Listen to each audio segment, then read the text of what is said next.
On a rainy night, a 12-year-old girl is abandoned by her stepmother in an alley, hurt and terrified. A successful businessman, noticing the girl's despair, decides to intervene, ensuring she is rescued and taken for medical care. After being treated, he brings her home where she begins to recover in a warm and safe environment. If this beautiful story of love and resilience touched you, don't forget to subscribe to our channel and tell us from which city you are watching us. Riverbend sky was weeping that March night. The rain lashed the streets of the St. Augustine neighborhood, a place where poverty hid behind colorful facades and resilient smiles. Amidst the storm, a 12-year-old girl limped slightly, trying to keep pace with her stepmother's hurried steps as she pulled her by the arm. "Please, Mrs. Albright, don't leave me here," Sophia pleaded, her brown eyes welling up and her curly hair plastered to her face by the rain. Her school uniform, already worn out from overuse, was completely soaked. Regina Albright, a 40-year-old woman whose appearance was worn by life, looked at her stepdaughter coldly. Her face, once beautiful, now carried deep lines of bitterness and resentment. Her long, blood-red painted nails dug into the girl's slender arm. "I'm tired of you, Sophia. You only bring me problems and expenses. Ever since your father abandoned us, my life has become a living hell," Regina shrieked, pushing the girl against the wall of a narrow alley near St. Joseph's Market. Sophia felt a sharp pain in her already injured leg. 3 days ago she had fallen down the stairs of the townhouse where they lived, and Regina hadn't even allowed her to go to a clinic. The pain throbbed, but not as much as her heart. "But Mrs. Albright, where will I go?" Sophia asked, her voice choked with fear and pain. "That's your problem. I have my own bills to pay and mouths to feed. The neighbors' children at least help me by selling sweets at traffic lights.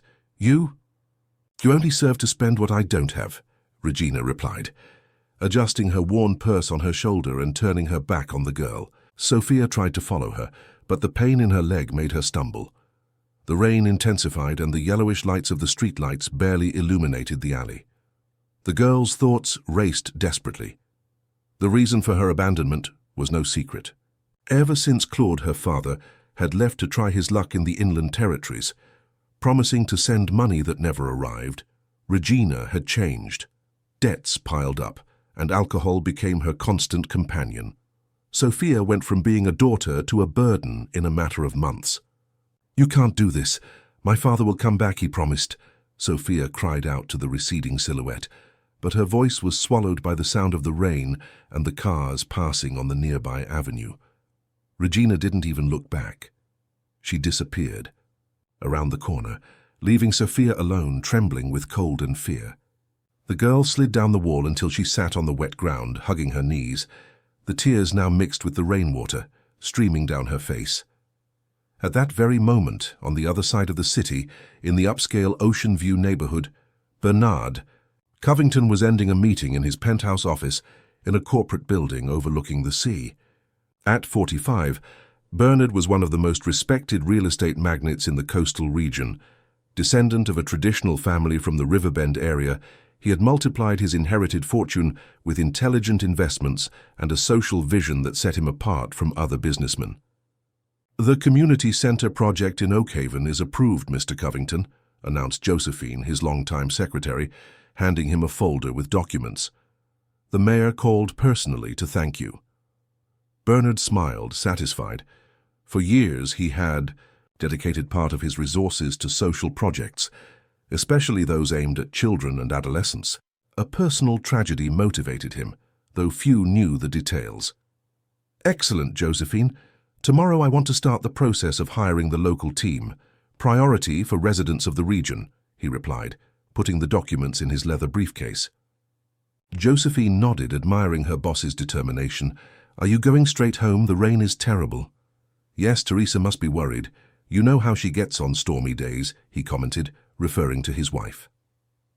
Teresa Covington, a child psychologist, and Bernard's wife of 17 years, had suffered an accident 5 years prior that made it impossible for her to have children. The loss of that possibility had left a void that no professional success could fill.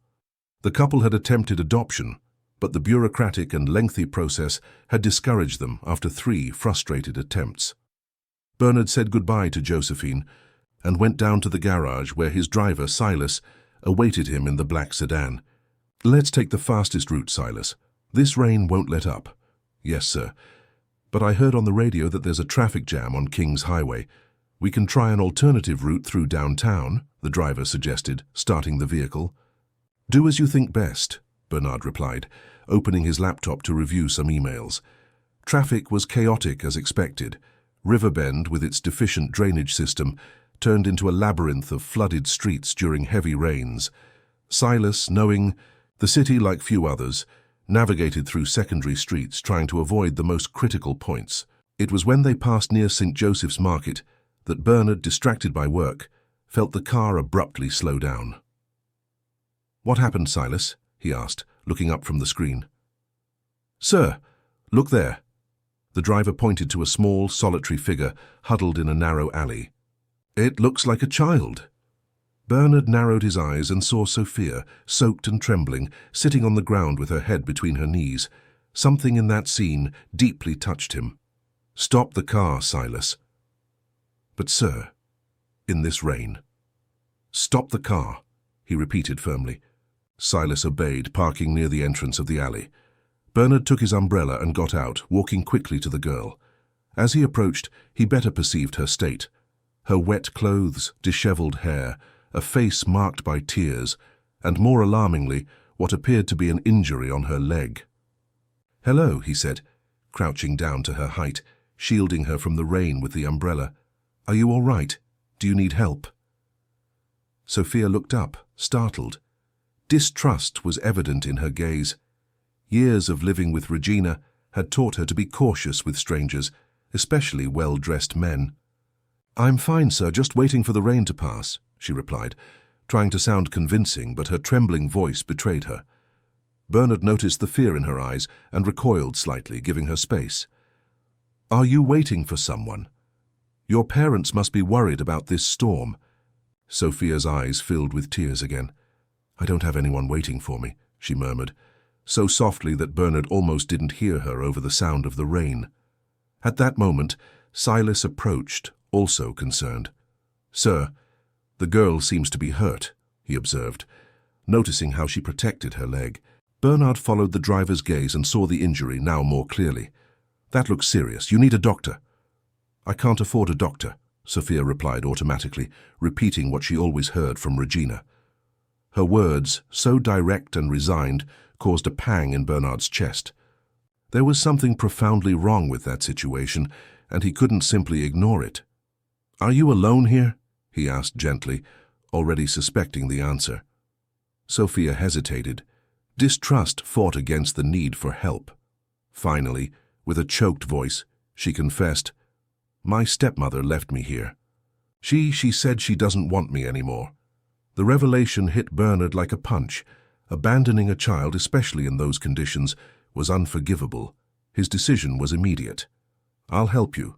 We can take you to a hospital to treat that injury, and then we'll resolve this situation. My name is Bernard, and this is Silas. What's your name?" "Sophia," she replied timidly. "Sophia Rivers." "Nice to meet you, Sophia. Do you trust me enough to let us help you?" Bernard asked, extending his hand. Sophia looked at the extended hand, then at Bernard's face. There was something in his gaze, a sincerity and concern she had rarely seen directed at her. Slowly she nodded and accepted his hand.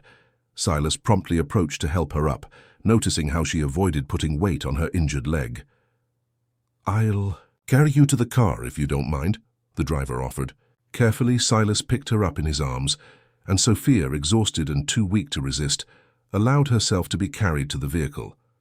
Bernard followed them, keeping the umbrella over them. Inside the car, Bernard took off his jacket and offered it to Sophia, who was trembling with cold. "We'll take you to the hospital first. Then we'll call the Child Welfare Council. What your stepmother did is serious, and we need to ensure your safety." The car glided through Riverbend's wet streets, taking Sophia to what would be the beginning of a new journey.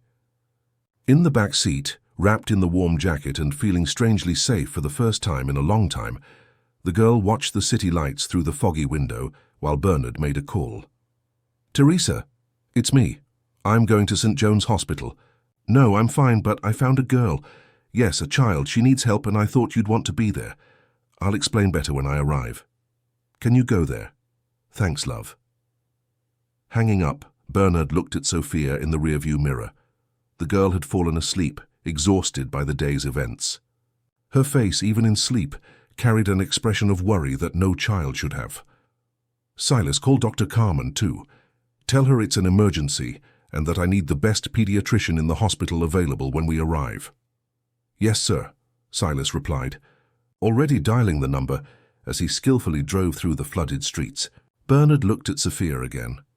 Something about that girl, abandoned in the rain, had awakened long-dormant feelings in him. It wasn't just compassion. It was an inexplicable connection, as if fate had orchestrated that. Encounter. The car continued along the coastal avenue, now almost deserted due to the storm.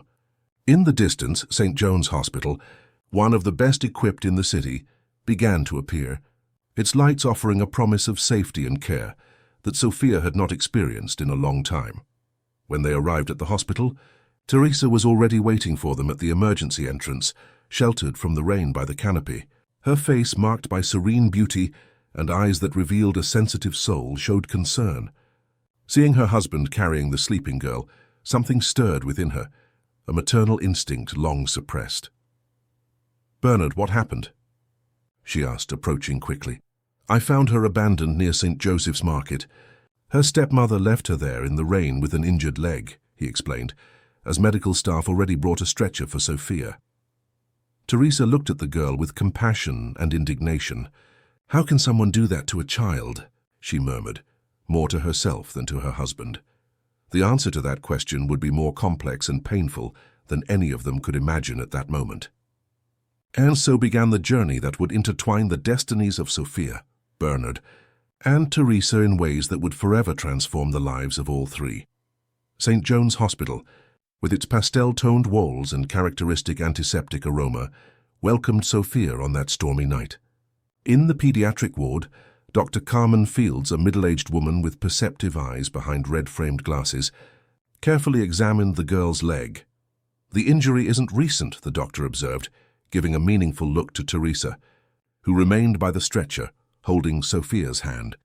"I'd say it's at least 3 or 4 days old, and it hasn't received proper care, though there are signs of infection starting." Teresa felt a pang in her chest. In her years as a child psychologist, she had witnessed many cases of neglect, but being confronted with one affected her differently. "It's going to be all right, Sophia," she reassured, gently squeezing the girl's hand. "Dr. Carmen is the best doctor I know." Sophia nodded timidly, still trying to process the sudden change in her luck. Hours ago, she was abandoned in a dark alley. Now she found herself surrounded by people who seemed genuinely concerned about her well-being. It was disconcerting. While the doctor continued the examination, Bernard spoke in a low voice with Anthony Miles, a child welfare counselor who had promptly responded to his call. He was a tall, thin man with graying hair and an expression that combined professional seriousness with compassion. "We need to file a police report," Anthony explained. "Abandonment of a minor is a serious crime. Do you have any information about this stepmother?" Bernard shook his head. "Only what the girl told us on the way. Her name is Regina Albright. It seems Sophia's father left some time ago, promising to send money, but never did. The financial situation deteriorated, and the stepmother began to see Sophia as a burden." Anthony made notes on his tablet. "I'll start the search tonight. In the meantime, we need to ensure a safe shelter for the minor. Normally, she would be sent to a temporary foster care facility." Bernard looked through the glass door of the examination room, where Sophia was now talking more animatedly with Teresa, who had managed to elicit a small smile from her. Something in that scene deeply touched him. "What if," he began, hesitant, "what if my wife and I offered ourselves as temporary guardians? We are in a position to provide a safe environment, and Teresa is a child psychologist, perfectly capable of dealing with traumas like what Sophia is going through." The counselor looked at Bernard with a mixture of surprise and evaluation. "That's quite unusual, Mr. Covington. I understand your goodwill, but there are protocols to follow." "I understand, but this is an exceptional situation. The girl has already gone through significant trauma today. Being taken to an institutional environment, however well-intentioned, could worsen her emotional state. Bernard paused, searching for the right words. Furthermore, as you may know, my wife and I have attempted the adoption process a few times without success. Our backgrounds have already been checked. Our home has already been evaluated. Anthony considered the argument. He knew the Covingtons' reputation and their social work. After a few moments of reflection, he nodded. I can make an exceptional recommendation, considering your history. But it would be temporary, understand clearly. The girl's legal situation would need to be resolved, and there are procedures that cannot be ignored. Naturally, Bernard agreed, feeling unexpected relief. We will follow all necessary protocols. When Dr. Carmen finished the examination, she called Bernard and Teresa for a private conversation, while a nurse stayed with Sophia. Besides the leg injury, which I'm treating with antibiotics and topical medication, the girl shows signs of mild to moderate malnutrition, the doctor informed them. Nothing irreversible but concerning. I also noticed old bruises on her arm and back, consistent with abuse. Teresa put her hand to her mouth, horrified. Bernard maintained his composure, but his eyes revealed the indignation he felt. We are arranging the official report, he said. And Councillor Miles agreed that Teresa and I can take Sophia in temporarily. The doctor nodded approvingly. That's good. The girl needs stability and consistent care. Physically, she'll be fine after a few days of proper treatment. But the emotional trauma, she looked at Teresa. That's where your experience will be valuable, Dr. Teresa. Teresa nodded, determined. I'll do everything in my power. After the initial procedures and the first cycle of medication, Sophia was discharged with the condition of returning in 2 days for follow-up. In the car, on the way to the Covingtons' house in the Ocean View neighborhood, the girl remained silent, watching the now less rainy streets through the window. The late night had transformed Riverbend into a scene of diffused lights reflected on the wet asphalt. Our house is near the beach, Teresa commented, trying to start a conversation. In the morning, when the rain stops, you can see the ocean from your room. Sophia turned to her, surprised. I'll have a room just for me? The question, so simple and yet so revealing, broke Teresa's heart. Of course, dear. It's a guest room, but it can be yours while you're with us. As Silas drove through the tree-lined streets of the upscale neighborhood, Sophia admired the large houses and imposing buildings. It was a completely different world from St. Augustine, with its narrow alleys and crowded homes. Finally, the car entered a quiet street and stopped in front of an electronic gate that opened silently. The Covington residence, a modern 2-story house with spacious gardens, revealed itself as the sedan drove along the circular driveway. Illuminated by discreet lights, the garden displayed axarola and pitanga trees and a large mango tree, which Sophia observed with fascination. On the porch, Constance, the housekeeper who had worked for the couple for over a decade, awaited with an anxious expression. I prepared the blue room as you asked, the plump, grey-haired woman informed Teresa, while casting curious glances at Sophia. And I made some vegetable soup. I thought the girl might be hungry. Thank you, Constance. This is Sophia. She'll be staying with us for a while, Teresa introduced. Sophia, this is Constance. She takes care of us and our home. Sophia murmured a timid good evening, feeling out of place amidst such luxury and attention. Come, I'll show you your room, Teresa invited, extending her hand. The interior of the house was elegant without being ostentatious, with decor that prioritized comfort and coziness. Shades of blue and beige predominated, and photographs of the couple on various trips adorned the walls. Sophia noticed the absence of children's photos and instinctively wondered why. The blue room was, in fact, a spacious suite with a double bed, a desk, a small reading armchair and French doors that opened onto a balcony overlooking the back garden, and, in the distance, the sea. The bathroom is over there, Teresa indicated. There are clean towels and pajamas that should fit you. They were from a niece who used to visit us. Sophia noticed the hesitation in Teresa's voice, but she was too exhausted to dwell on it. The room, larger than the entire house she had shared with Regina, seemed unreal. Thank you, ma'am, she said finally. You and your husband are very kind. Teresa smiled, touched by the sincere gratitude. You can call me Teresa. And we're not doing anything more than any decent person would. Now, how about a warm bath while Constance brings the soup? Then you need to rest. It's been a difficult day. Sophia nodded, still not quite believing her luck. When Teresa left, she timidly explored the room, touching the soft sheets, admiring the small decorative details. In the bathroom, she found toiletries that seemed too expensive to use. After a moment of hesitation, she allowed herself the luxury of a long bath, letting the warm water wash away not only the dirt, but a little of the weight she carried. She put on the light blue cotton pajamas, which were too big for her, but incredibly comfortable. When she returned to the room, she found Teresa and Constance arranging a tray with steaming soup, bread, and a glass of orange juice. "I thought it would be more comfortable for you to have dinner here tonight," Teresa explained. "You must be too tired for formalities at the table." Sophia thanked her again, sitting on the edge of the bed to eat. The soup, rich and flavorful, was unlike anything she had ever tasted. She ate slowly, savoring each spoonful, aware of Teresa's and Constance's affectionate glances. "Tomorrow we can buy some clothes for you," Teresa commented casually. "Something more suitable than these borrowed pajamas." Sophia stopped eating, surprised. "You don't need to spend money on me. You're already doing so much." Teresa sat beside her on the bed. "Sophia, while you're with us, we want you to feel at home. That includes having proper clothes and everything else you need." The girl lowered her eyes to the soup, fighting back tears that threatened to fall. It was difficult to accept such generosity when she was accustomed to so little. "Mrs. Albright, my stepmother, she used to say I was too expensive, that the money wasn't enough for the basics, let alone luxuries," she confessed in a low voice. Teresa and Constance exchanged worried glances.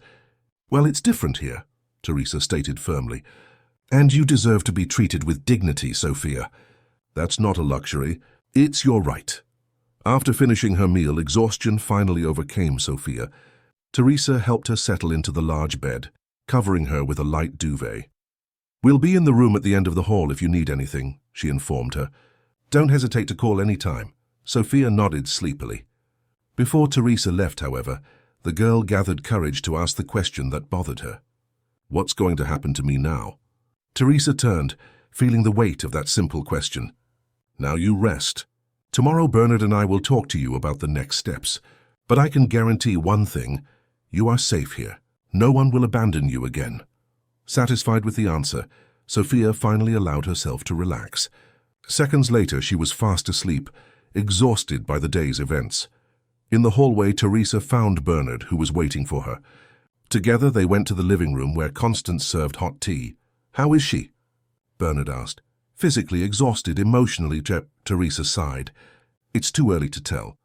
She seems suspicious of our kindness, which suggests she's not used to being treated with care." Bernard nodded thoughtfully. "It's to be expected. Councillor Miles called me. They found Regina's address, but she wasn't there. Neighbours reported that she had mentioned getting rid of a problem and mentioned plans to travel inland to a sister's house. She really abandoned the girl," Teresa concluded, indignant. "How could anyone do that?" "Desperation, perhaps. Not that it justifies it." Bernard took a sip of tea. "Anyway, the police are looking for her, and in the meantime we have to think about what we'll do regarding Sophia." Teresa looked at her husband, a determination growing in her chest. "You're thinking the same thing I am, aren't you?" Bernard smiled slightly. "After so many years together, I think so. But we need to be realistic, Teresa. We can't just decide to adopt her. There are legal procedures, and her situation is complicated. Her biological father, for example. He still has legal rights even though he abandoned the family." "I know," Teresa replied, frustrated. "But you saw how she is, Bernard. Intelligent, well-mannered, despite everything she's been through. She deserves a real chance. And we'll give it to her," Bernard promised, holding his wife's hand, "starting by offering a stable home for as long as necessary. The rest? Well, the rest will depend on many factors." The next morning, Sophia woke up disoriented. For a few moments, she didn't recognize her surroundings: the spacious room, the comfortable bed, the distant sound of the sea. Then the memories of the previous night returned: the abandonment in the rain, the unexpected rescue, the Covington's house.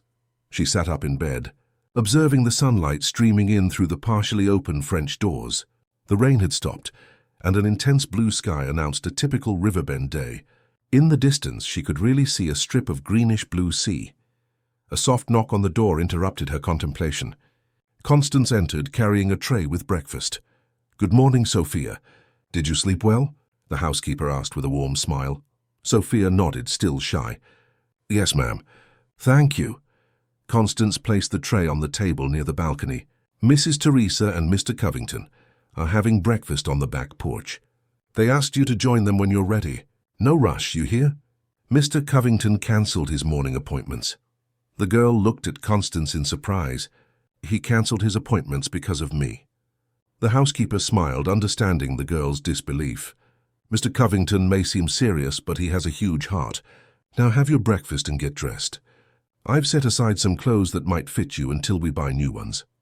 After breakfast, another luxury Sophia was not accustomed to, with fresh bread, various fruits and natural juices, she put on a pair of shorts and a t-shirt that, although large, fit with the help of a makeshift belt. Following Constance's instructions, she found the couple on the back porch, a pleasant space overlooking the well-tended garden. "Good morning." "Sophia," Bernard greeted, standing up to pull out a chair for her. "How do you feel today?" "Better, sir." "Thank you," she replied, sitting down timidly. "You didn't need to cancel your appointments because of me." Bernard smiled. "Some matters are more important than meetings, Sophia, and your well-being is one of them." Teresa poured a glass of juice for the girl. "Sophia, we'd like to talk about your situation. Councillor Miles will be here later, and we need to better understand what happened to help you in the best possible way." Sophia lowered her eyes, uncomfortable. Talking about Regina and the last few years always made her anxious. "We understand it can be difficult," Bernard added gently. "But the more we know, the better we can protect you." The girl took a deep breath, gathering courage. There was something in the way the Covingtons treated her, with respect as if her opinions and feelings mattered, that encouraged her to trust them. "What do you want to know?" she asked finally. "Start from the beginning," Teresa suggested. "Tell us about your father and how Regina entered your life." Sophia took a sip of juice, organizing her thoughts. It was a painful story, but perhaps, just perhaps, sharing it could help exorcise the ghosts that haunted her. And so, under Riverbend's blue sky and the gentle sea breeze, Sophia began to tell her story to the two strangers who, in less than 24 hours, had become her only safe harbor in a world that until then had only shown her indifference and abandonment. Sophia's voice was low, almost a murmur, as she unraveled the tangle of memories that made up her short existence. Teresa and Bernard listened attentively, occasionally exchanging meaningful glances, but without interrupting her. "My father, Claude Rivers, was a fisherman.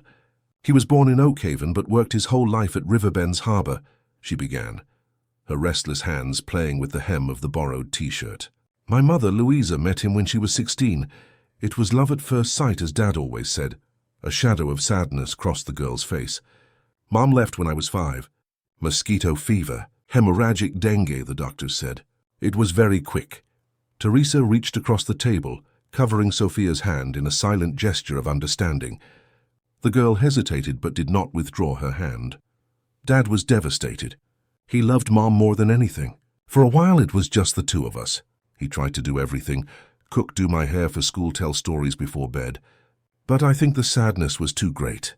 Sophia paused, taking a sip of juice to hide her emotion. Bernard and Teresa respected her pace without pressing. "Regina came into our lives 2 years later. She worked at a diner near the harbor, where Dad used to have coffee. I think she saw an opportunity in him." Sophia looked up, suddenly embarrassed by the harshness of her words. "Sorry, I don't want to sound ungrateful. She took care of me for a while, but—" "Don't apologize for your feelings, Sophia," Teresa encouraged. "We're here to hear your truth, not to judge." Encouraged, the girl continued. "At first she was nice. Not like a real mother, but she tried. Dad seemed less sad when she was around, so I was happy for him. They got married when I was 8, in a simple ceremony at the registry office. I remember I got a new dress for the occasion." Sophia smiled wistfully at the memory, but the smile soon faded. Things started to change a few months later. Fishing was bad, and Dad sometimes came back with almost nothing. Regina would get annoyed, complaining that the money wasn't enough for the bills. The argument started. Sophia's gaze drifted to the garden view, as if she could see the scenes she described. One day Dad came home with news. A friend had found him a job at an industrial fishing company in Seaport City, Northwood State. It paid well, but he would have to be away for months. He said it was our chance for a better life. The girl's voice choked. He promised to send money, come back for holidays, maybe even take us there later. Regina seemed excited about the idea. I cried a lot when he left almost 2 years ago. And did he keep in touch? Bernard asked gently. Sophia shook her head. At first, yes. He called every week, sent some money by transfer. Then the calls became rarer. The money, too. Until about 8 months ago, they stopped completely. The girl took a deep breath, trying to control her emotion. Regina tried to locate Dad. She called the friend who had arranged the job, but he said Dad had left the company months ago. No one knew where he had gone. Was that when the situation with Regina worsened? Teresa asked intuitively. Sophia nodded. She started drinking more, staying out late. The bills piled up. We had to leave the apartment we rented and move to a smaller, more remote place. She started saying I was a burden, that without me her life would be easier. The girl hesitated but decided to continue. Sometimes when she drank too much, she became violent. Teresa felt her heart clench, confirming her suspicions about the marks the doctor had found. Bernard maintained a controlled expression, but his eyes betrayed the indignation he felt. Was it you who got hurt on the stairs? Teresa asked softly. Sophia lowered her eyes, ashamed. Not exactly. Regina had been drinking a lot. She was furious because she lost a part-time job she had gotten. She said it was my fault that spending on me made her late. She pushed me. I lost my balance and fell down the stairs of the townhouse. A heavy silence followed the confession. Bernard discreetly squeezed the napkin under the table, fighting to contain his anger. Why didn't you ask for help, Sophia? Teresa asked with genuine curiosity. At school, for example? The girl shrugged, resigned. I was scared. Regina said if I told anyone, I'd be taken to a terrible shelter, far from everything I knew. And I still hoped Dad would come back, you see? That everything would go back to how it was. Hope, that resilient force that keeps the flame burning, even in the darkest moments. Teresa and Bernard understood at that instant the depth of the wound Sophia carried. Not just the physical one on her leg, but the emotional one. The double abandonment she had suffered. And yesterday, Sophia continued, her voice now almost inaudible, Regina came home late, smelling of drink. She had a backpack. She said she had decided to go inland, to her sister's house in Greenwood. That there, at least, she would have a place to stay without paying rent. But that she wouldn't take me, that I was a problem she no longer wanted to carry. The girl wiped a stubborn tear with the back of her hand. She dragged me to that alley, told me to wait there, that someone would come for me. I knew it was a lie, but I had nowhere to go. Teresa couldn't hold back. She got up and hugged Sophia, who initially stiffened at the contact, but soon relaxed, allowing herself, perhaps for the first time in a long time, to simply be a child needing comfort. Bernard watched the scene with a lump in his throat. Seeing his wife comfort that broken yet so strong girl, he knew his life would never be the same. A silent and profound decision formed in his heart. When Sophia calmed down, Bernard cleared his throat to hide his emotion. Sophia, thank you for sharing your story with us. I know it wasn't easy. What Regina did is unacceptable and illegal. She will be held accountable. Are you going to send me to a shelter now? Sophia asked, fear evident in her voice. Bernard exchanged a look with Teresa, who still kept a protective arm around the girl's shoulders. No, Sophia, he replied firmly. If you agree, we'd like you to stay with us, at least until we resolve your legal situation. Teresa added, her gaze meeting her husband's. In fact, if it's possible and if you wish, we'd like to discuss the possibility of you staying permanently. Sophia's eyes widened in disbelief. As your daughter? Yes, Teresa confirmed, emotion making her voice hoarse. Bernard and I always wanted to have children. Unfortunately, an accident, complications. She paused, reorganizing her thoughts. Let's just say life doesn't always follow the plan we imagine. We tried to adopt a few times, but the process is complex and lengthy. And then suddenly you appeared in our lives. Of course, there are many legal issues to consider, Bernard pondered, always practical. Your biological father, for example. Legally, we need to try to locate him. But regardless, we want you to know that you have a home with us for as long as you need and wish. Sophia looked from one to the other, trying to process what she was hearing. Part of her wanted to believe, to cling to this possibility like a shipwreck survivor to a life raft. Another part, the one that had painfully learned to distrust, hesitated. "Why would you do this for me?" she asked finally, her voice trembling. "You don't even know me." Bernard leaned in, looking her in the eyes with sincerity. "Sometimes, Sophia, life puts people in our path for a reason. When I saw you in that alley, something told me it wasn't a coincidence. Perhaps we were destined to meet. We don't expect you to trust us immediately," Teresa added. "Trust is built over time. We just ask you to give us this chance." The girl remained silent for a long moment, absorbing those words that seemed too good to be true. Finally, with a small but firm voice, she replied, "I would really like to stay if you truly want me." The smile that lit up Teresa's face was answer enough. Bernard, more restrained, merely nodded, but his eyes revealed deep emotion. The rest of the morning passed in a lighter atmosphere. After the intense emotional conversation, Teresa suggested they show Sophia the house and its surroundings. The girl, though still reserved, began to show curiosity and ask occasional questions. In Bernard's office, an elegant room with floor-to-ceiling bookshelves, Sophia was fascinated by the number of volumes. "Did you read all these books, sir?" she asked, amazed. Bernard smiled. "Most of them. Some are more for reference. Do you like to read, Sophia?" The girl nodded timidly. "At school, my English teacher always lent me books. She said I had a talent for writing." "We have an excellent public library nearby," Teresa commented. "We can visit it any day if you like. And you can choose books to have here in your room, too." Sophia's eyes widened. "I can really have books just for me?" The question, so simple and yet so revealing of the deprivation she had suffered, touched the couple. "Of course you can," Bernard assured. "We believe that education and knowledge are the greatest gifts we can give someone." In the back garden, Constance had prepared a small snack under the shade of the mango tree. As they ate fresh fruit and drank coconut water, Bernard's phone rang. It was Anthony Miles, the child welfare counselor. "They located Regina," Bernard informed after hanging up. "She was at the bus station, about to board for Greenwood. She was detained and is giving a statement." Sophia absorbed the news in silence. Part of her felt relieved to know that Regina would answer for what she had done. Another part, strangely, felt a pang of concern for her stepmother. Despite everything, she had been her only family in recent years. "What's going to happen to her?" she asked finally. Bernard chose his words carefully. "She will likely face charges of child abandonment and abuse. Justice will decide the consequences. But you don't need to worry about that now, Sophia. Our focus is your well-being and your recovery." "And my father? Are you going to try to find him?" Teresa and Bernard exchanged glances. It was a delicate matter. On one hand, legally, they were obliged to try to locate Claude as he held parental authority. On the other, they feared it would bring more pain to Sophia, especially if he had deliberately chosen to abandon her. "Yes, we will try," Teresa answered honestly. "It's a necessary legal procedure, but Sophia, regardless of the outcome, our offer stands. We want you to know that."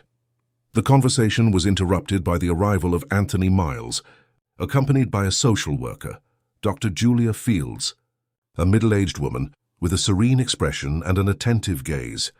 After formal introductions, everyone went to the living room to discuss the next steps. "First, I'd like to talk a bit with Sophia, if you don't mind," Julia requested. "Alone, if possible." Teresa nodded, understanding the need for an impartial assessment. "Of course. Sophia, do you feel comfortable talking with Dr. Julia? She's here to help." The girl hesitated but agreed. "All right. You can use my office," Bernard offered. "It's a quiet environment." While Sophia and the social worker talked, Teresa, Bernard, and Anthony discussed in the living room. Regina Albright confessed to the abandonment, Anthony informed. She claimed financial desperation, but that obviously doesn't justify her actions. She agreed to formally relinquish custody of Sophia. "What about the biological father?" Bernard asked. "We are trying to locate him," the counselor replied. "But according to preliminary information, he seems to have left his job in Seaport City about 6 months ago.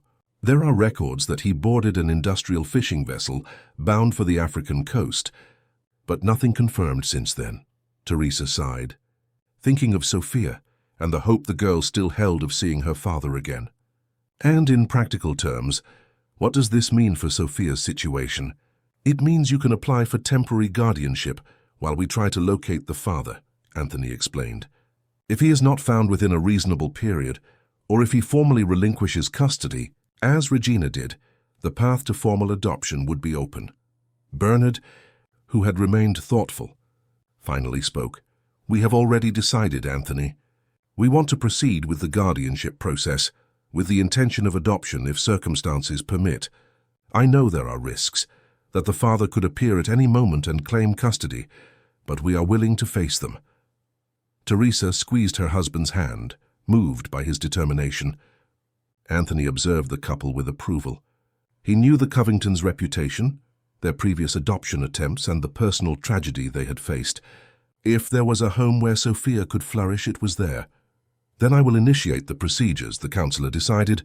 Since you have already been evaluated in previous adoption processes, we have most of the necessary documentation. This should speed things up. In the office, Sophia answered Julia's questions sincerely, though sometimes reticent. The social worker, experienced in dealing with traumatized children, perceived the girl's intelligence and resilience behind her shyness. Sophia, how do you feel about staying with the Covingtons? Julia asked directly. Sophia reflected for a moment. They seem good, kind, but it's hard to believe that people like that would want someone like me. I always heard I was a burden, a problem. Why would they be different? The raw sincerity of the answer moved Julia. You know, Sophia, some people have so much love to give that they look for someone to receive it. Mr. and Mrs. Covington tried to have children for years. Then they tried to adopt. They never succeeded for various reasons. I think when Mr. Covington found you in that alley, he saw an opportunity to finally fulfill that desire. The girl absorbed the information, a new perspective forming in her mind. So it's not out of pity? Julia smiled. Pity is a fleeting feeling, Sophia. What I see in their eyes is something much deeper and more lasting. But in the end, the decision is yours. Do you want to stay with them? Sophia thought of Teresa, of how her hug had made her feel safe for the first time in years. She thought of Bernard, of his quiet firmness and the way he looked at her, not as a problem but as someone valuable. I do, she finally replied, with a conviction that surprised herself. I really do. When they returned to the living room, Julia exchanged a meaningful look with Anthony, who nodded discreetly. Well, it seems we all agree, the counselor announced. We will initiate the temporary guardianship process immediately. Sophia will stay with you while the legal procedures run their course. The relief that filled the room was palpable. Sophia, still cautious, allowed herself a small smile. It was as if, after a long storm, a ray of sunshine finally broke through the clouds. This calls for a celebration, Teresa declared, hugging Sophia sideways. How about a special lunch? We can invite Josephine and her family, and then perhaps we can go to the beach if you feel up to it. The girl nodded. The idea of a celebration, of being the reason for a celebration, still strange, but pleasant. While Teresa made the necessary calls and Constance prepared lunch, Sophia went out to the porch, watching the sea in the distance. The salty breeze caressed her face, bringing with it the aroma of new possibilities. For the first time in a long time, she allowed herself to dream of a different future, a future where she would not just be tolerated, but wanted. Bernard, watching her from the doorway, felt an indescribable emotion. That fragile and strong girl at the same time had awakened paternal feelings in him that he thought had been dormant after so many disappointments. He didn't know what the future held, if Claude would reappear, if they would achieve definitive adoption. But of one thing he was certain: he would do everything in his power to protect Sophia and give her the life she deserved. With silent steps, he approached and stood beside her on the porch, without speaking, just sharing the moment. Sophia, feeling his presence, looked up and smiled, a small, hesitant but real smile. And in that smile, Bernard saw the promise of better days. The days turned into weeks and weeks into months. The calendar hanging on the wall of Sophia's room, no longer the blue room, but a space that gradually gained her personality, marked 3 months since her arrival at the Covingtons' home. 3 months of adaptation, discoveries, and the slow building of trust. Sitting at the desk that now occupied a corner of her room, Sophia was finishing an essay for English class. She had returned to school 2 weeks after her rescue, now enrolled at St. Mary's Academy, a traditional Riverbend institution located a few blocks from the Covingtons' house. The transition had not been easy. Accustomed to the public school in St. Augustine, with its overcrowded classrooms and limited resources, Sophia initially felt out of place among middle and upper-class classmates, with their immaculate uniforms and branded backpacks. "Sophia." Teresa's voice sounded after a light knock on the door. "May I come in?" "Of course," the girl replied, moving slightly away from the desk. Teresa entered carrying a tray with hot chocolate and oatmeal cookies, a tradition they had established during study afternoons. She placed the tray on the bedside table and sat on the edge of the bed. "How's the essay coming along?" Sophia smiled shyly. "Almost finished. Mrs. Denise asked us to write about a day that changed my life." Teresa raised her eyebrows, surprised by the thematic coincidence. "And what are you writing about?" The girl hesitated, biting her lower lip. Can I read it to you when I finish?" "I'd love that," Teresa replied sincerely. These small demonstrations of trust, these moments when Sophia voluntarily shared something, were precious. "I also came to remind you that we have an appointment with Dr. Martha tomorrow at 2. Sophia nodded, a slight discomfort crossing her face. The weekly sessions with the child psychologist, a friend and colleague of Teresa's, were an important part of her recovery process, but they still made her anxious. "She'll want to talk about the nightmares again," Sophia murmured. Teresa approached, sitting in the chair next to the desk. "The nightmares are still happening?" The girl shrugged, avoiding eye contact. "Sometimes. Not as bad as before." It was only half true. The nightmares had decreased in frequency, but not in intensity. In the worst ones, Sophia found herself back in the dark alley, abandoned, with the relentless rain lashing her body.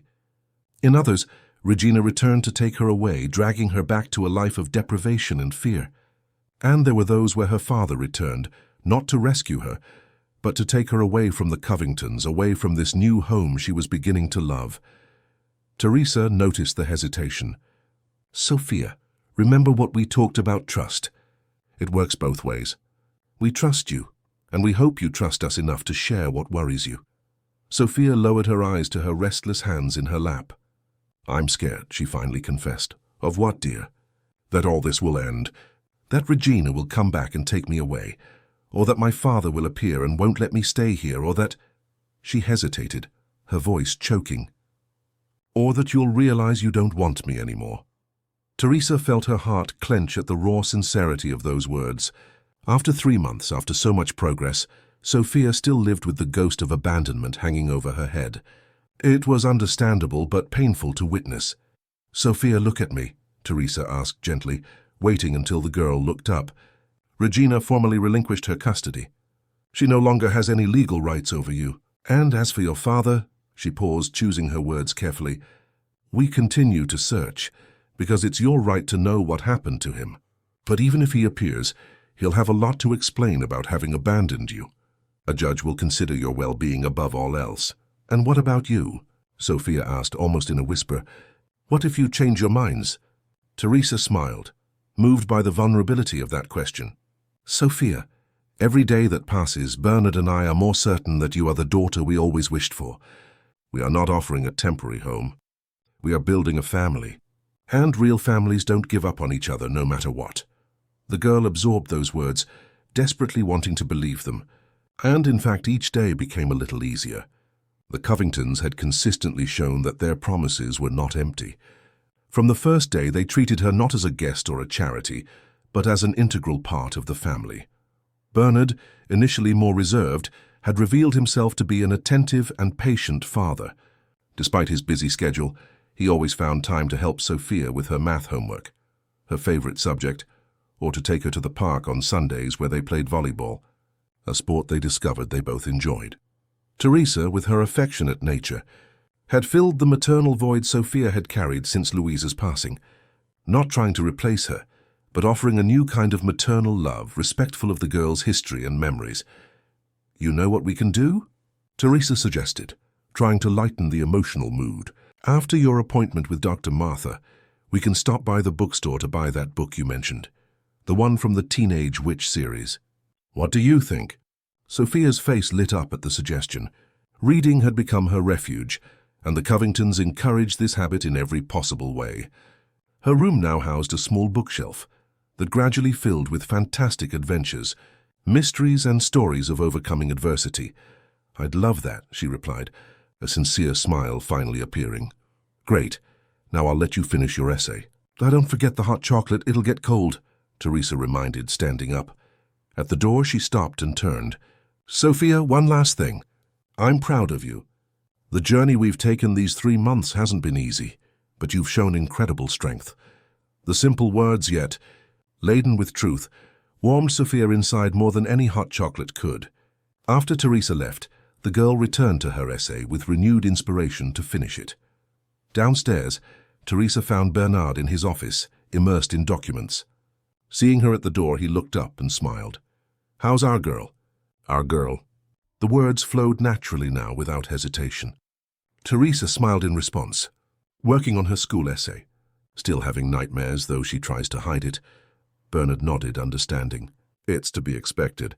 3 months is a short time to heal such deep wounds." "I spoke with Josephine today," Teresa commented, sitting in the armchair opposite her husband's desk. "She said the lawyer is optimistic about the adoption process. Now that Regina has formally relinquished custody, and they haven't been able to locate Claude after so many attempts, the chances have increased considerably." A look of contained relief crossed Bernard's face. "That's excellent news. Do you think we should tell Sophia?" Teresa pondered the question. "Not yet. I don't want to create expectations that might be frustrated. The judicial system can be slow and unpredictable. Let's wait until we have something more concrete." Bernard agreed, although a part of him wanted to immediately share that hope with Sophia. In recent months, the girl had become the center of his life, in ways he never imagined possible. Seeing her daily progress, her small achievements, from learning to ride a bicycle to finally calling the Covingtons' house our home and not your home, filled him with a paternal pride that no professional success had ever provided. "Anthony Miles called," Bernard informed, changing the subject. "Regina's hearing is scheduled for next week." He asked if Sophia would need to testify. Teresa frowned, concerned. That could be traumatic for her. After everything she's been through, confronting Regina again. That's what I said. Anthony agreed that Sophia's recorded testimony to the Child Welfare Council should be sufficient, especially considering Regina confessed. A sigh of relief escaped Teresa's lips. "Still, we need to prepare her. She has the right to know what's happening." "Agreed. We can talk to her after dinner." The rest of the afternoon passed in the pleasant routine they had established. Sophia finished her essay and, keeping her promise, read it to Teresa. It was a simple but moving narrative about the day Bernard found her in the alley. Without excessive dramatization, just the truth narrated with the unique perspective of a child who, despite everything, still saw the world with hope. Teresa could barely hold back tears as she listened. Dinner, as always, was served promptly at 7. Constance, who initially had been reluctant to accept Sophia's permanent presence, claiming that children are a lot of work, was now her most fervent defender. The girl had won her heart by showing genuine interest in learning to cook, especially the typical coastal region dishes that the housekeeper prepared with mastery. "I made couscous especially for you," Constance announced, placing the steaming dish in the center of the table. "I know it's your favorite," Sophia smiled gratefully. Couscous, served with coconut milk and accompanied by scrambled eggs and calabresa sausage, had quickly become her favorite weekend breakfast. During dinner, Bernard and Teresa kept the conversation light, asking about Sophia's day at school, commenting on a new community project they were developing, discussing plans for the weekend. It was an almost commonplace family scene, but for Sophia, it represented a kind of normalcy she had forgotten existed. It was after dessert, homemade cashew ice cream, another of Constance's specialties, that Bernard finally brought up the subject they had discussed earlier. "Sophia, there's something Teresa and I need to talk to you about," he began, his tone serious but gentle. The girl immediately tensed, an automatic reaction she still couldn't overcome. Bad news usually followed this kind of introduction. "It's nothing to worry about," Teresa hastened to clarify, noticing her anxiety. "But we think it's important to keep you informed about the legal processes related to your situation." Is it about Regina? Sophia asked, her voice suddenly and strangely small. Bernard nodded. Yes, her case hearing is scheduled for next week. The prosecutor informed us that due to her confession and your recorded testimony, you won't need to testify in person. A visible relief relaxed the girl's shoulders. I didn't want to see her again, she admitted. And you won't have to, Teresa assured. But we wanted you to know what's happening. No secrets, remember? Sophia nodded, grateful for the honesty. Transparency was something she valued enormously in her life with the Covingtons. After years of living with half-truths and empty promises from Regina, being able to trust the word of adults was a refreshing novelty. What's going to happen to her? She asked, curiosity overcoming fear. The judge will decide, Bernard replied. But the most important thing for you to know is that, regardless of the sentence, she no longer has any legal rights over you. You are safe here. Sophia absorbed the information in silence. Despite everything Regina had done, a part of her still felt a strange concern for her stepmother. Not exactly compassion, but a kind of sad understanding of the circumstances that had brought everyone to this point. And my father?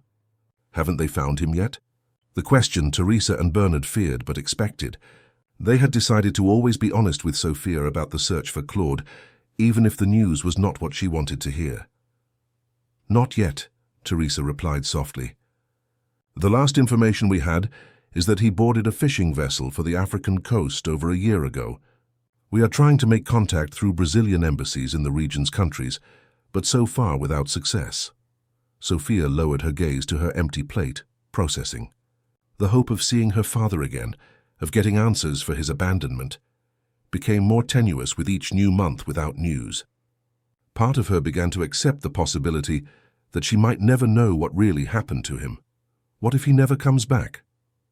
She finally asked, looking up to meet the compassionate gazes of Bernard and Teresa. If that happens, Bernard replied firmly, you will still have a home and a family here with us. That I promise.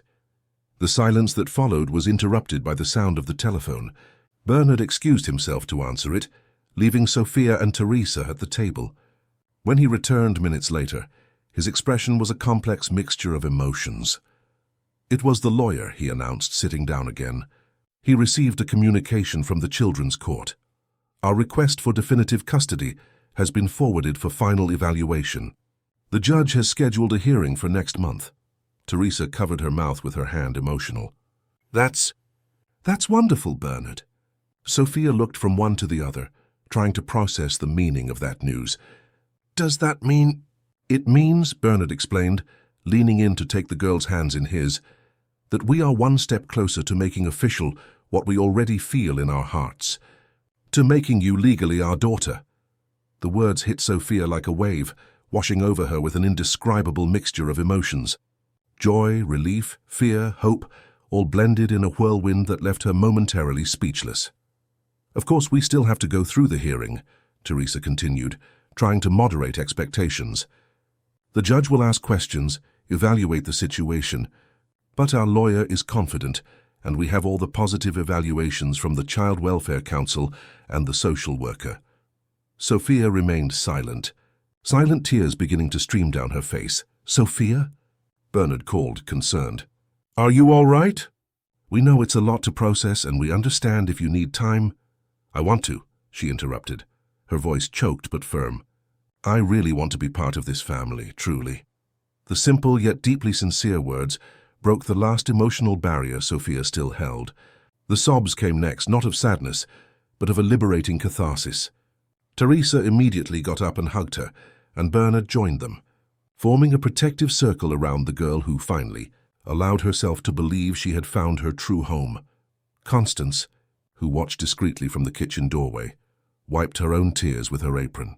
She had seen the Covingtons go through difficult times after the accident that took away Teresa's ability to have biological children, and then the repeated disappointments in the adoption processes. Seeing them now finally forming the family they so desired filled her heart with a joy she could barely contain. That night, after the emotionally charged dinner, Sophia had difficulty falling asleep. Lying in her bed, she watched the ceiling where Bernard had glued phosphorescent stars that glowed in the dark.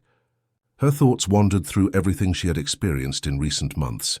The extraordinary changes that had occurred in her life.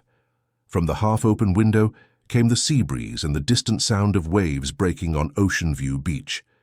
It was a sound that had become comforting, a natural lullaby that gradually replaced the harsh and frightening noises that filled her memories of St. Augustine. For the first time in a long time, Sophia fell asleep without fear of what dreams might bring. And if the nightmares came, she now knew she wouldn't be alone to face them. In the hallway, Teresa quietly stopped at the half-open door, observing Sophia's sleeping silhouette. She felt Bernard's presence even before he placed his hands on her shoulders. "She finally fell asleep," she whispered. Bernard nodded, contemplating the scene with a tenderness that still surprised him. "You know, when I found her in that alley, I never imagined how she would change our lives." Teresa turned to face him, her eyes shining with unshed tears. "For the better in every possible way." "Without a doubt," he agreed, hugging his wife. "But we still have a long way ahead. The hearing next month, the continuous adaptation, helping her overcome the trauma." "One step at a time," Teresa murmured, resting her head on her husband's chest. "As we always have." Together they cast one last look at Sophia, asleep and peaceful, before gently closing the door. The path that awaited them was still uncertain, with possible legal and emotional obstacles. But one thing was clear to both. That girl found in the rain had become the sun that lit their days, and they would do everything in their power to ensure she never again knew the darkness of abandonment. The Justice Hall of Judge Robert Aurelian, an imposing building in downtown Riverbend, intimidated with its austere architecture and endless corridors. Sophia, sitting between Bernard and Teresa, on a polished wooden bench in the third-floor corridor, felt her palms sweat. She wore a navy blue skirt and blouse set, chosen especially for the occasion, and her curly hair was tied in a neat ponytail, the work of Teresa's skilled hands that morning. "Are you all right, dear?" Teresa asked, noticing the girl nervously swinging her legs. "Remember what we talked about. You just need to answer the judge's questions honestly. There are no right or wrong answers." Sophia nodded, trying to control her anxiety. The long-awaited date had finally arrived, the hearing that could officialize her adoption by the Covingtons. The 4 months of living together, which passed surprisingly quickly, culminated in this decisive moment. Bernard discreetly checked his watch. "Dr. Augustus should be here any moment," he commented, referring to the lawyer handling the case. As if invoked by the words, a middle-aged man, impeccably dressed in a suit and carrying a leather briefcase, appeared in the corridor. "Covington family," he greeted with a confident smile. "Apologies for the delay. Traffic downtown is chaotic today." He crouched down to Sophia's height. "And you must be the young lady I've heard so many good things about." "Nice to meet you personally, Sophia." The girl offered a shy smile and a hesitant handshake, impressed by the formality of the situation. Dr. Augustus Maxwell was exactly what she imagined a lawyer should be: articulate, elegant, with a presence that inspired confidence. "Any news?" "Augustus?" Bernard asked, standing up to shake his longtime friend's hand. The lawyer nodded, his expression momentarily serious. "Actually, yes. We need to talk privately before the hearing." Teresa and Bernard exchanged worried glances. "Sophia, could you wait here for a moment?" Teresa asked. "We'll be right there in sight." The girl nodded, watching the 3 adults move a few feet away, speaking in low voices that she couldn't distinguish. Something in Dr. Augustus's tense expression made her stomach clench with anxiety. Would it be about Regina? Or worse, had they found her father? The past few months had been the happiest Sophia could remember, since before her mother's illness.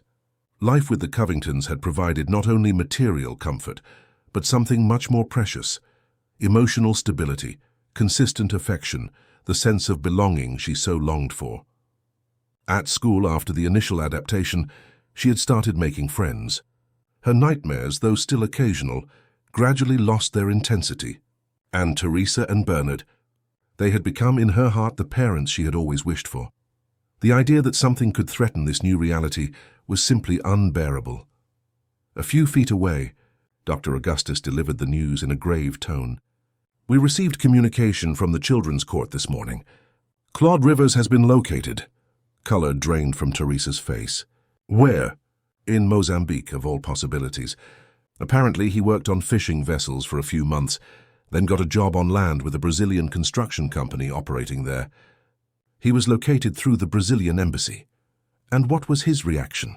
Bernard asked, tense. Does he know about Sophia's situation?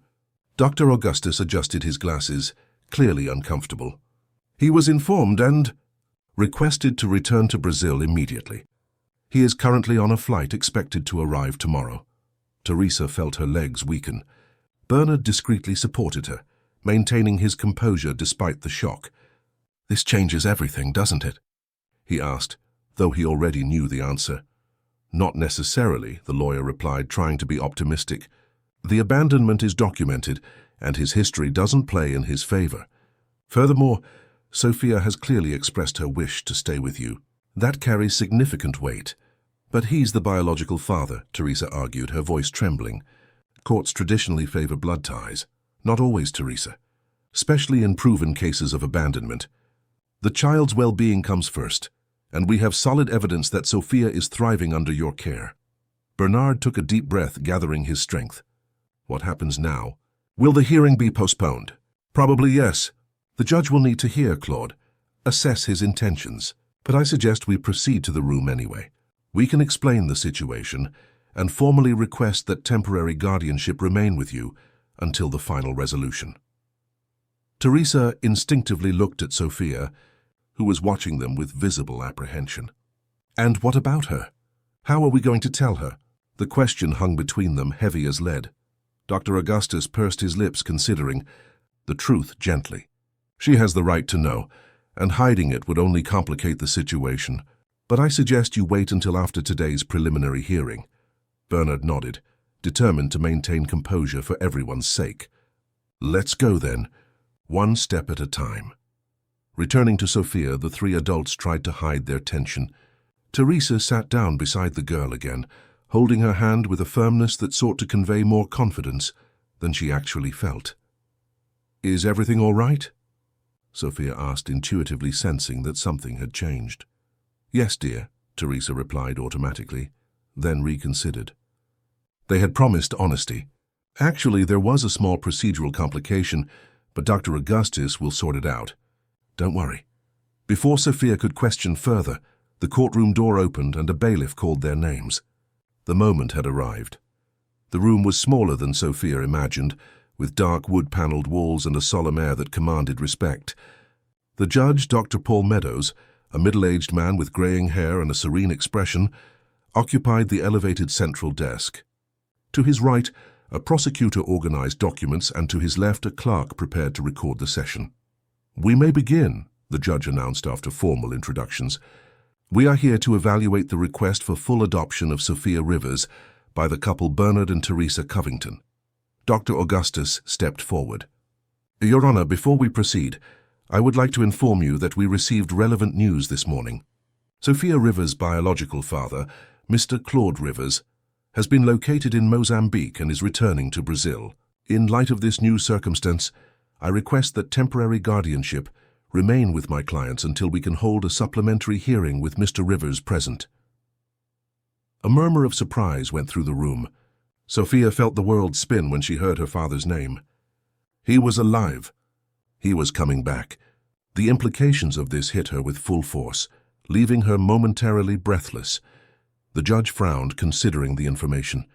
This certainly alters our agenda for today. Dr. Marcia, any objection to maintaining temporary guardianship with the Covingtons? The prosecutor quickly flipped through some documents. None, Your Honor. All follow-up reports indicate that the minor is well adjusted and receiving adequate care. There would be no benefit in changing this situation at this time. Agreed, the judge decided. We will postpone the final decision on the adoption until we hear from Mr. Rivers. In the meantime, temporary guardianship remains with the petitioners. He looked directly at Sophia, softening his expression. Sophia, I understand this must be a surprise for you. Would you like to say anything or ask any questions? All attention turned to the girl, who felt the weight of the moment.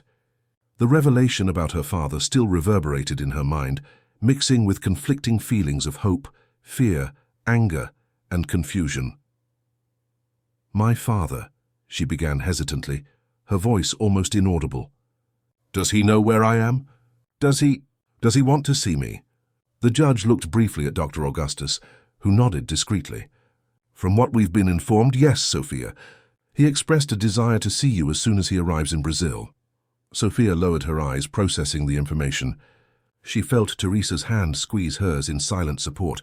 Can I continue living with Mr. Bernard and Mrs. Teresa in the meantime?" she finally asked, looking up to meet the judge's gaze. Dr. Paul smiled gently. "Yes, Sophia. As I have just determined, you will remain with the Covingtons for now. Nothing will change in your immediate routine." A visible relief relaxed the girl's shoulders. At least that. "Well, I believe that's all for today," the judge concluded. "We will schedule a new hearing as soon as Mr. Rivers is available. I wish you all a good afternoon." The exit from the justice hall was conducted in heavy silence. Sophia walked as if in a trance, still trying to absorb the implications of her father's return. In the car, during the drive back home, Teresa finally addressed the subject everyone was avoiding. "Sophia, I know the news about your father was surprising. You must be feeling many things right now, and I want you to know that it's okay if you want to talk, or if you prefer to remain silent." The girl looked out the window, watching the city pass in a blur. "Why did he come back now?" she finally asked, her voice carrying a hurt that surprised even herself. "Why not before? Or why didn't he stay away for good?" The question, so raw and honest, caught Teresa by surprise. She exchanged a quick glance with Bernard, who was driving in silence. "We don't know, dear. Perhaps he has his reasons. People sometimes make decisions that are difficult to understand even for themselves." "Is he going to take me away?"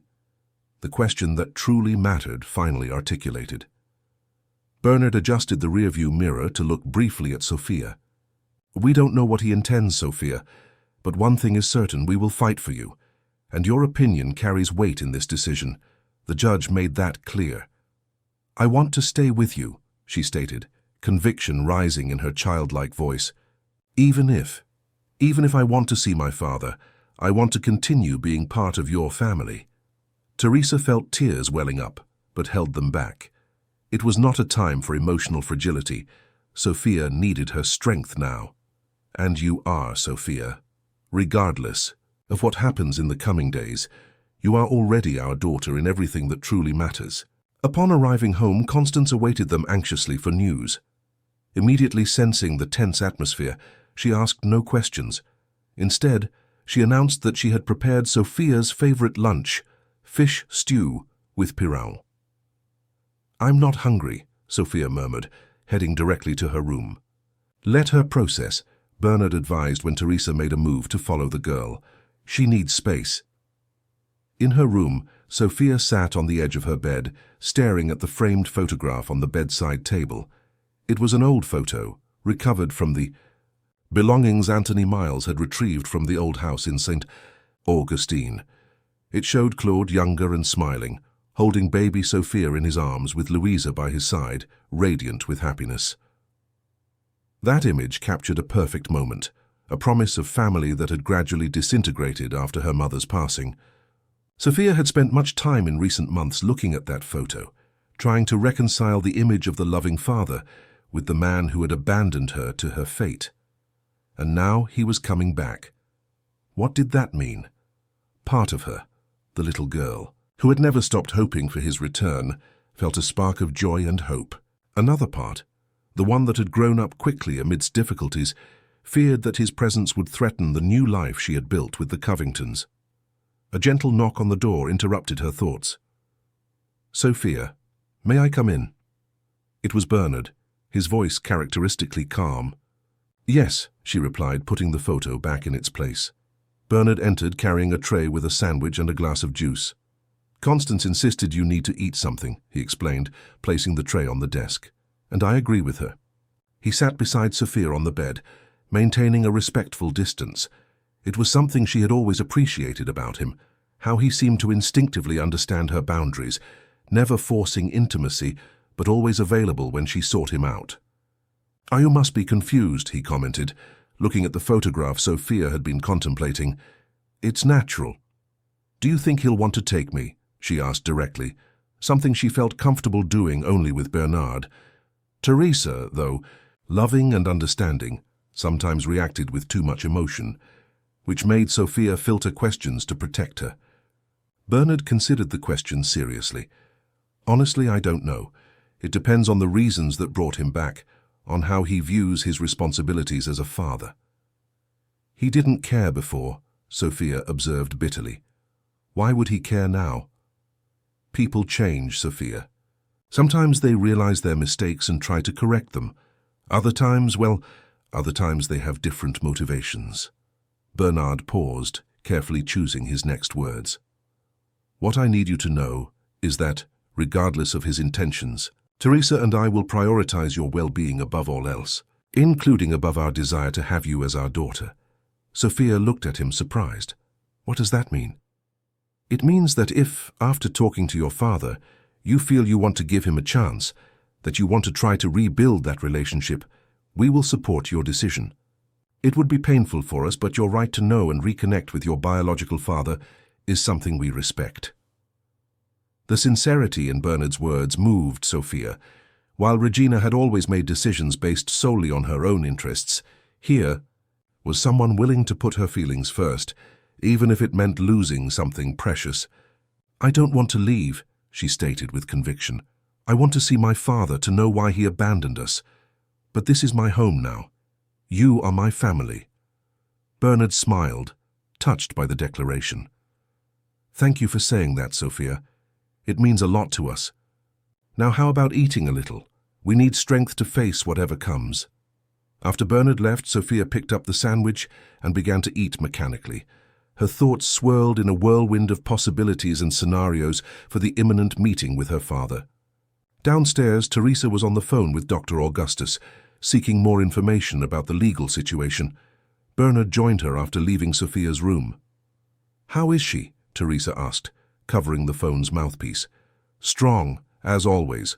Worried, but determined to stay with us."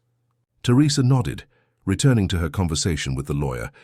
"I understand, Augustus. Yes, tomorrow at 10, we'll be there." She hung up and looked at her husband. "Claude lands tomorrow at 8:30 a.m. The Children's Court scheduled a preliminary meeting with him at 10 a.m. and suggested we be present. Sophia is not required to attend this first meeting.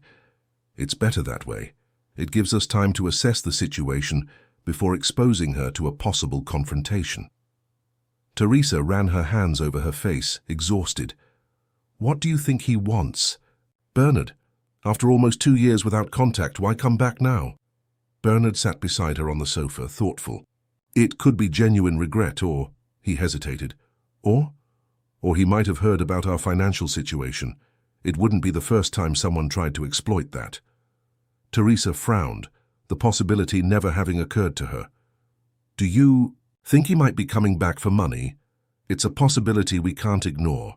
If he abandoned his daughter once for financial reasons, who's to say he's not returning for the same reason?" The idea was disturbing, but it made sense. The Covingtons were known in Riverbend for their privileged position. It wouldn't be difficult for someone to connect the dots upon hearing about an abandoned girl being taken in by an influential family. "If that's the case," Bernard continued, "perhaps we can reach an agreement that benefits Sophia, ensure she stays with us, while offering him some kind of support." "That sounds like buying a child," Teresa objected, uncomfortable. "Not if we frame it correctly. We could help him settle down, find a decent job.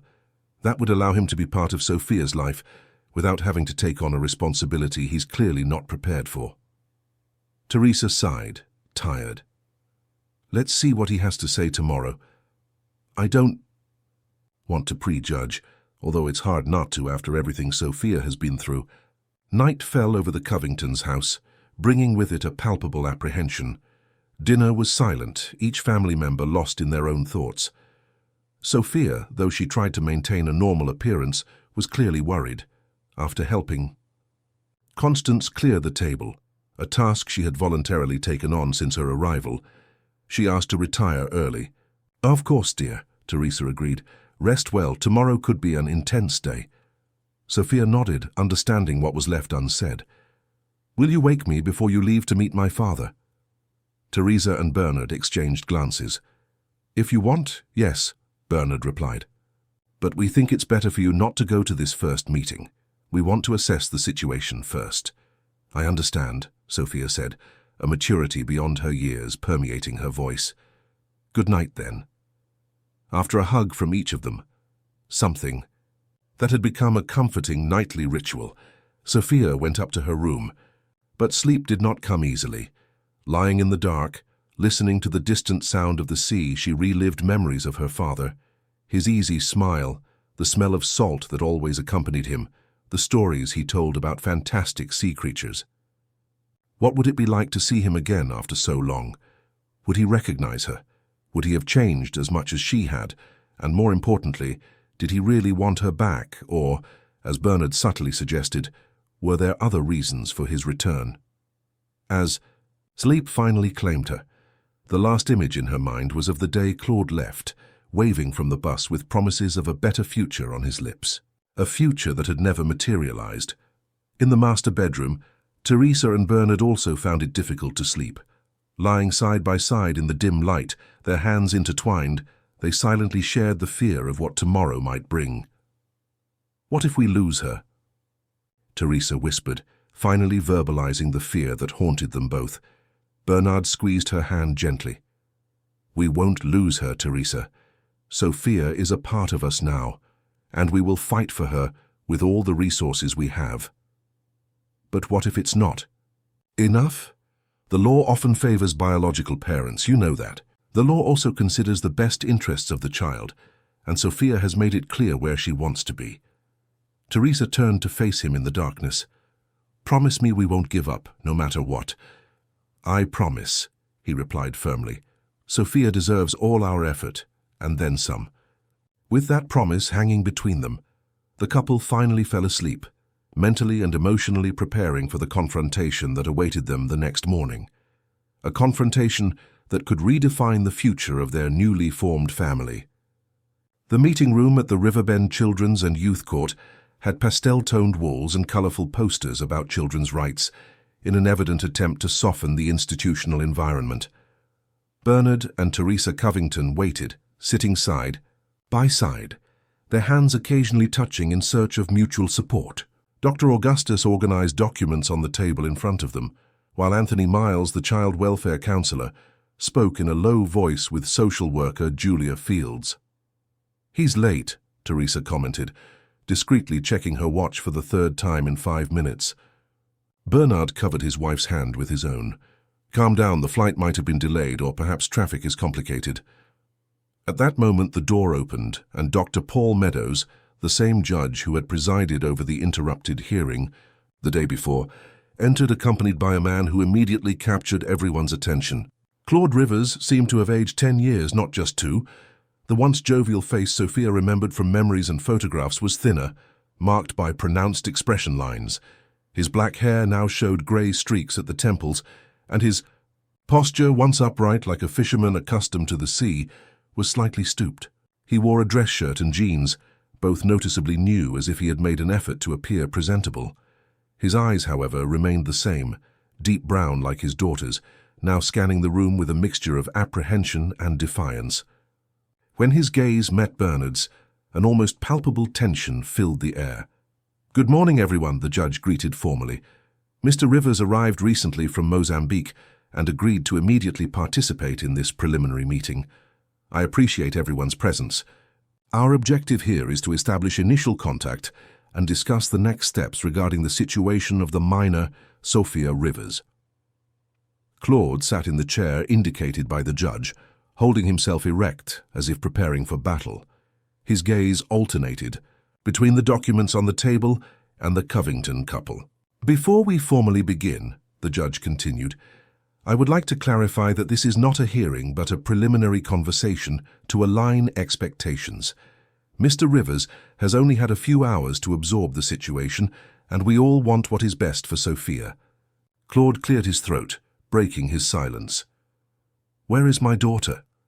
His voice, hoarse with an accent slightly altered by years abroad, carried an emotion difficult to define. "Sophia is at home," Teresa replied, maintaining a neutral tone, although her body was tense. We thought it best for her not to participate in this first meeting to avoid unnecessary stress. At your house, you mean? Claude retorted, a slight tone of resentment in his voice. Bernard intervened before the situation escalated. Mr. Rivers, we understand this is a difficult situation for everyone. Sophia is well, she is safe, and she is eager to see you. The last part was not entirely true, but Bernard deemed it prudent to set a conciliatory tone. Claude seemed to assess the words, his eyes fixed on Bernard as if trying to determine if he could trust him. Mr. Rivers, Dr. Paul began, could you tell us a little about what happened in the last 2 years? We have records that you left Brazil to work in Seaport City, but we lost track of you after that. Claude took a deep breath, as if preparing for a difficult confession. I went to Seaport City with the promise of a good job in the fishing industry. At first, I sent money regularly to Regina and Sophia. But the work wasn't what they had promised. The conditions were terrible, the salary less than agreed. He paused, running a hand over his tired face. I tried other jobs, but the situation was difficult. Then a colleague told me about opportunities on international fishing vessels. It pays better, but long contracts, no regular communication. I accepted, thinking it would be better to send a larger sum at once than small installments. And you didn't think of informing your family about this decision? The judge asked. Claude lowered his eyes, visibly uncomfortable. I tried, but when I called Regina's number, I found they had moved. I left a message with a neighbor, but it apparently never reached them. Bernard and Teresa exchanged skeptical glances. The story seemed too convenient. After that, Claude continued, I embarked for the African coast. We stayed at sea for months without communication. When we finally docked in Mozambique, I discovered that the company had gone bankrupt and we were practically abandoned there. I got a job with a Brazilian construction company and started saving money to return. I tried to make contact several times, but Regina's number never went through. I sent letters to the old address that also never got answered. The narrative was plausible, but full of convenient gaps. Dr. Augustus asked the question everyone was thinking. And why did it take almost 2 years to return, Mr. Rivers? Claude glared at the lawyer with a hard look. Do you have any idea how much an international flight ticket costs? I was illegal there, earning minimum wage, living in precarious conditions. Every penny went towards my return. It wasn't for lack of will. The silence that followed was broken by the soft voice of the social worker, Julia. Mr. Rivers, are you aware of the situation your daughter faced in your absence? Claude's face darkened. They told me the basics, that Regina abandoned her, that this couple took her in. He cast a quick glance at the Covingtons. I appreciate you taking care of Sophia, truly. But now I'm back, and I want my daughter with me. It's my right as a father. The declaration, though expected, landed like a stone in Teresa's stomach. Bernard maintained his composure, his voice calm as he replied, We understand your feelings, Mr. Rivers. However, the situation is not that simple. Sophia has been through significant trauma. She has established bonds with us. An abrupt transition would be detrimental to her. Furthermore, Dr. Augustus added, there are legal issues to consider. You abandoned the minor for an extended period, without communication or proven financial support. This has legal implications. Claude stirred in his chair, his frustration evident.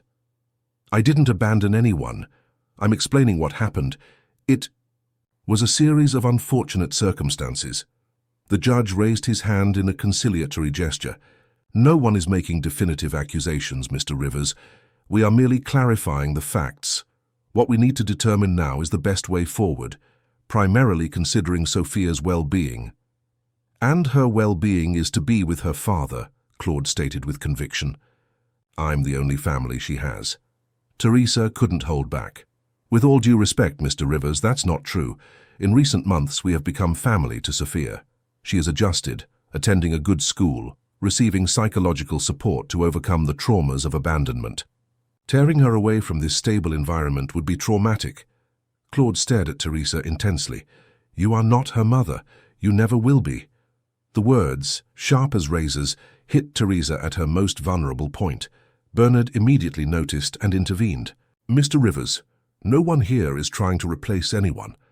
What my wife is trying to explain is that Sophia has established important bonds with us, bonds that have helped her recover from traumatic experiences. This needs to be respected and considered." Anthony Miles, who had been closely observing the interaction, spoke up. "If I may, Dr. Paul, I believe it would be productive to establish a gradual transition plan. Sophia clearly needs to reconnect with her father, but in a way that doesn't disrupt the stability she has achieved." The judge nodded, considering the suggestion. "I agree, Mr. Rivers. Would you be willing to start with supervised visits before any more definitive decision?" Claude hesitated. Clearly, this was not what he had expected. "Supervised visits? As if I were some kind of criminal." "It's not about that," Julia patiently explained. "It's a standard procedure in cases like this, where there has been a prolonged separation. It allows Sophia to gradually readapt to your presence in a way that is comfortable for her." After a moment of reflection, Claude reluctantly nodded. "And where will I stay in the meantime? I no longer have a residence here nor resources for a hotel." A brief silence followed the question. It was a practical point no one had considered. To everyone's surprise, including Teresa, it was Bernard who offered a solution. "We have a guest house on the property that we rarely use. You could stay there temporarily, which would facilitate visits with Sophia." The offer caught Claude by surprise. His eyes narrowed with suspicion. "Why would you do that?" Bernard held his gaze firmly. "Because regardless of our differences, we all here want what is best for Sophia, and for her, having her father nearby, even temporarily, can be important for her healing process." The judge seemed to approve the suggestion. "A practical and beneficial solution for all. Mr. Rivers, do you accept?" Claude looked at Bernard for a long time, as if trying to decipher his true intentions. Finally, he nodded. "I accept. When can I see my daughter?" "I suggest this afternoon," the judge replied. "We'll allow time for the Covingtons to talk with Sophia, prepare her for the meeting. The social worker will be present to accompany the initial meeting."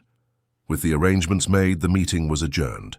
As everyone stood up, Claude approached Bernard, keeping his voice low so only he could hear. "I don't know what you're up to with this offer, but know that I came for my daughter, and I'm not leaving without her." Bernard held his gaze without flinching. "I'm not up to anything, Mr. Rivers. I just want Sophia to have the opportunity to get to know you again, without additional trauma. What happens next will depend mainly on her." The two men measured each other for a tense instant, before Claude moved away to speak with the judge about practical details. Teresa approached her husband, concern evident on her face. "Are you sure about this offer, Bernard?" "Having him so close, I prefer to keep him where we can observe him," Bernard replied in a low voice. "Besides, it will facilitate visits for Sophia without exposing her to travel or unfamiliar environments." Dr. Augustus joined them, his expression serious. "Risky move, Bernard, but I understand the strategy. We need to discuss the next legal steps. The situation has become more complicated. Now our priority is Sophia," Teresa declared. "We have to prepare her for this meeting." The drive home was silent, each person absorbed in their own thoughts. Bernard drove focused, while Teresa looked out the window, Riverbend's urban landscape passing in a blur. Occasionally she wiped away a furtive tear, trying to compose herself before facing Sophia. When they arrived, they found the girl in the garden with Constance, helping to water the plants. Seeing the car, Sophia dropped the watering can and ran to the gate, anxious for news. Her young face showed the complex mixture of emotions that consumed her: fear, hope, apprehension. "So?" she asked, as soon as Teresa and Bernard got out of the vehicle. "Did you see my father? How is he? What happened?" Teresa hugged her, delaying the answer for a moment while searching for the right words. Bernard waited patiently, allowing that moment between the two. "Let's go inside, Sophia," he suggested finally. "We have a lot to talk about." In the living room, sitting on the sofa that had witnessed so many important conversations in recent months, Bernard and Teresa carefully explained the outcome of the meeting. They told her about Claude's appearance, his explanation for the prolonged absence, and the temporary arrangement they had made. "He's going to live here?" Sophia asked, incredulous. At your house? In the guest house, Bernard clarified. It's a temporary solution while you reconnect and the legal issues are resolved. We thought it would be more comfortable for you than having to travel to meet him. And you don't have to be alone with him if you don't want to, Teresa added. The social worker will be present at the first meetings, and we will always be nearby. Sophia absorbed the information in silence, her gaze fixed on her restless hands in her lap. Does he want to take me away? The question, so direct and laden with fear, made Teresa's heart clench. Bernard opted for honesty. He expressed that desire, yes, but there's a legal process to follow. And your opinion carries a lot of weight in that process, Sophia. Nothing will be decided today or tomorrow. The girl nodded, processing. When will I see him? This afternoon, if you feel ready, Teresa replied. Dr. Julia will come to accompany the meeting. Sophia looked out the window. At the garden where the guest house was visible among the trees, a smaller but elegant building, often used to accommodate Bernard's relatives visiting from inland.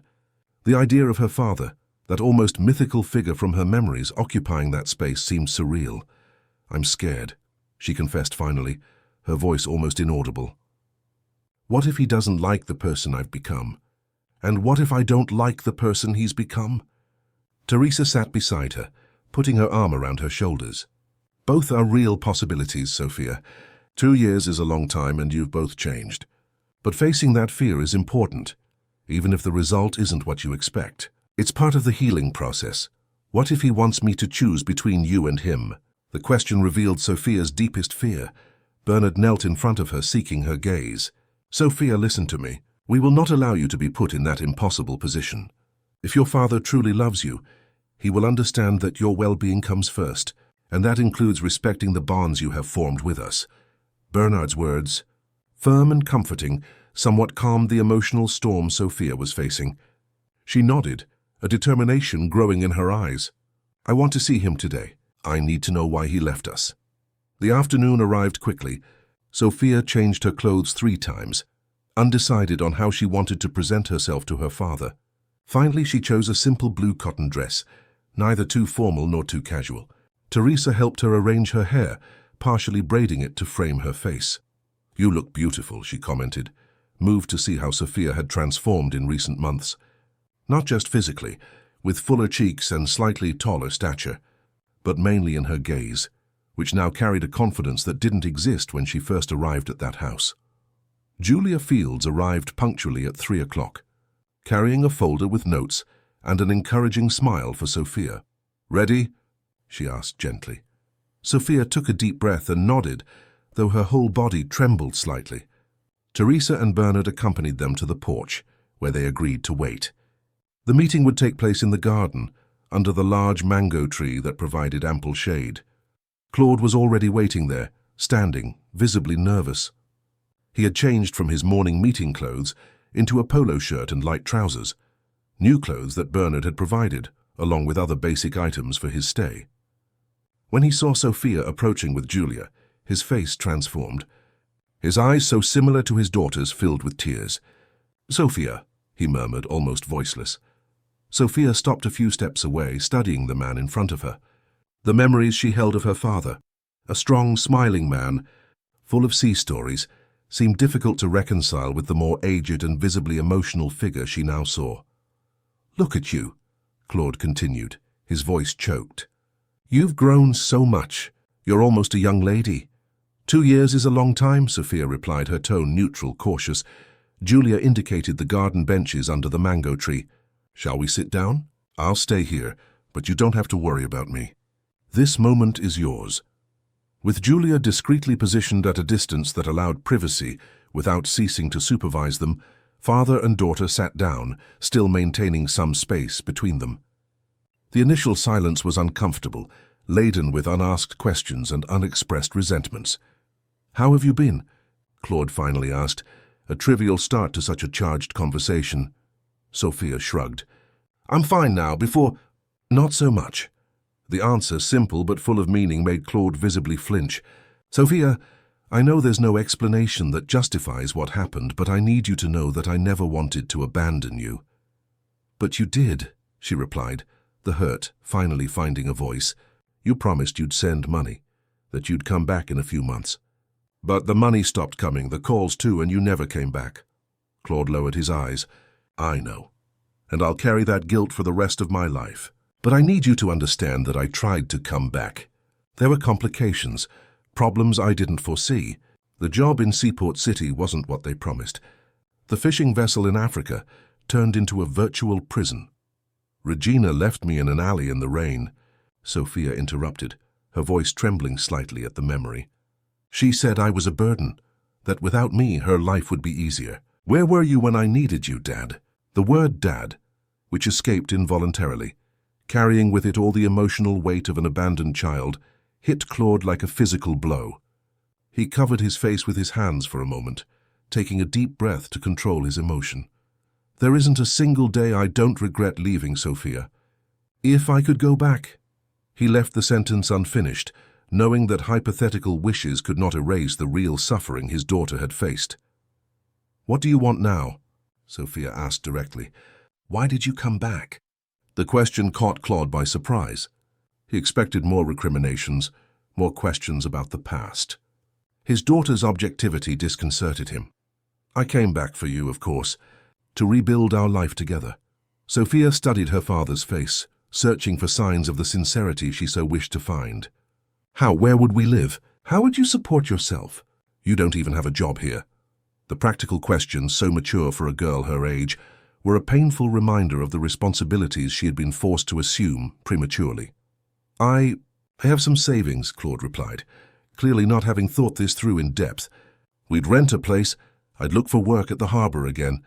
We'd figure it out, like we always did. Like we did before you left, you mean, Sophia corrected. After that, we didn't figure out anything.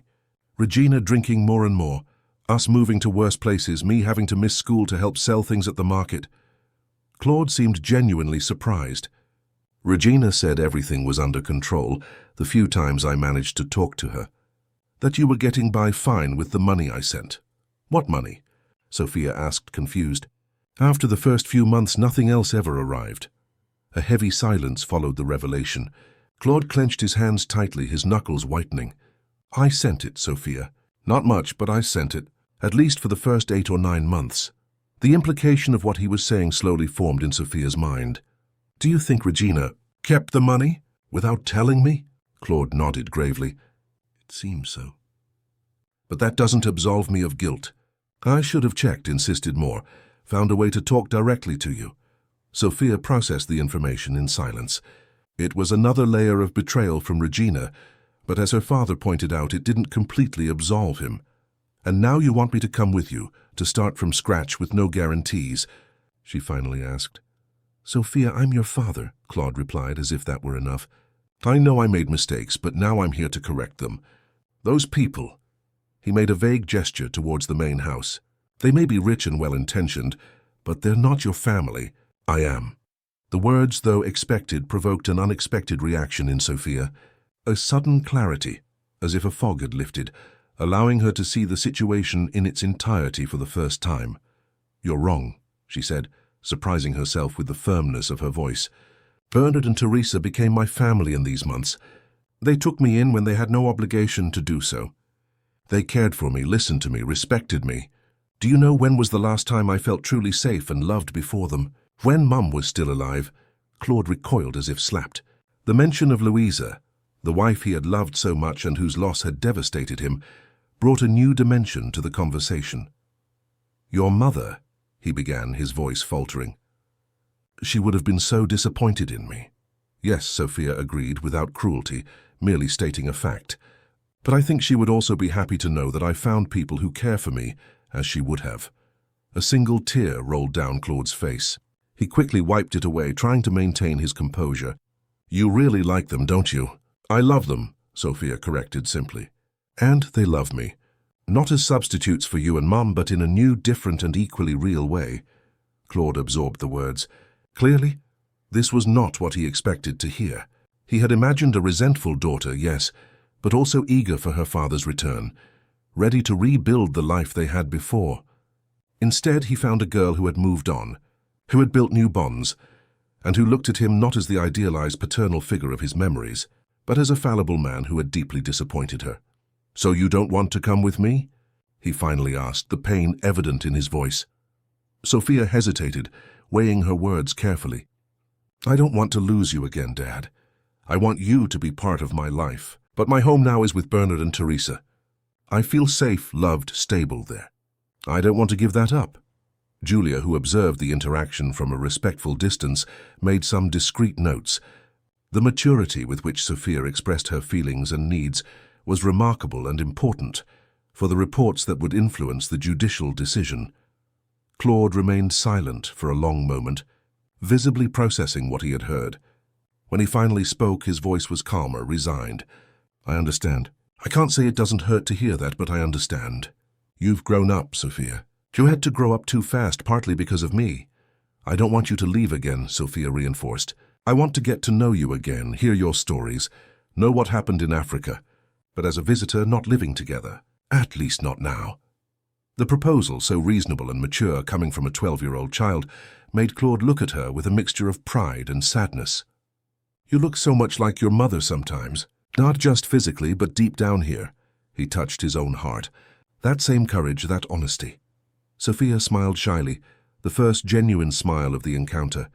Being compared to her mother had always been the greatest compliment she could receive. Can I hug you?" Claude asked hesitantly, the request revealing how much the dynamic between them had changed. Before, hugs were given without thought, a natural part of their relationship. Now they were strangers rediscovering each other. Sophia nodded, standing up. The hug was initially awkward.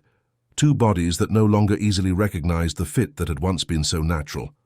But soon, muscle memories and bonds that transcended time took over, and Sophia found herself enveloped in the strong arms that had once been her greatest symbol of security. "I missed you." "Dad," she whispered against Claude's chest, allowing herself for a moment to be that little girl again who believed her father could fix anything. "Me too."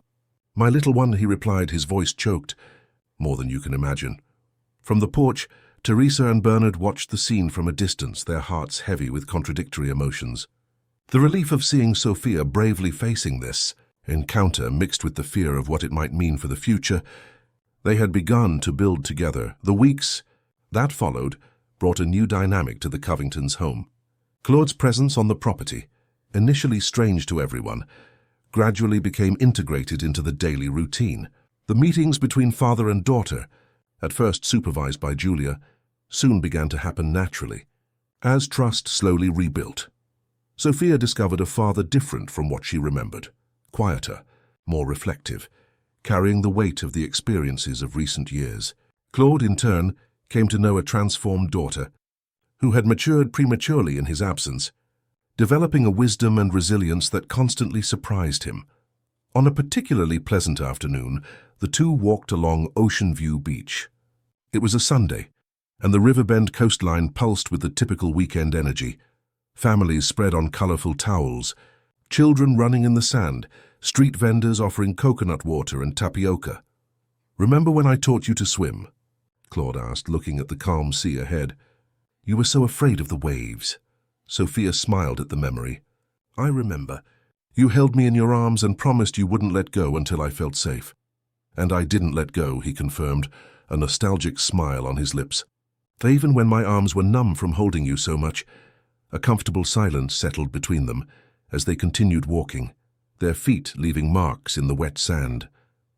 After almost a month of living together, they had found a delicate balance, not yet the carefree relationship of old, but something new, founded on a mutual respect that perhaps had never existed before.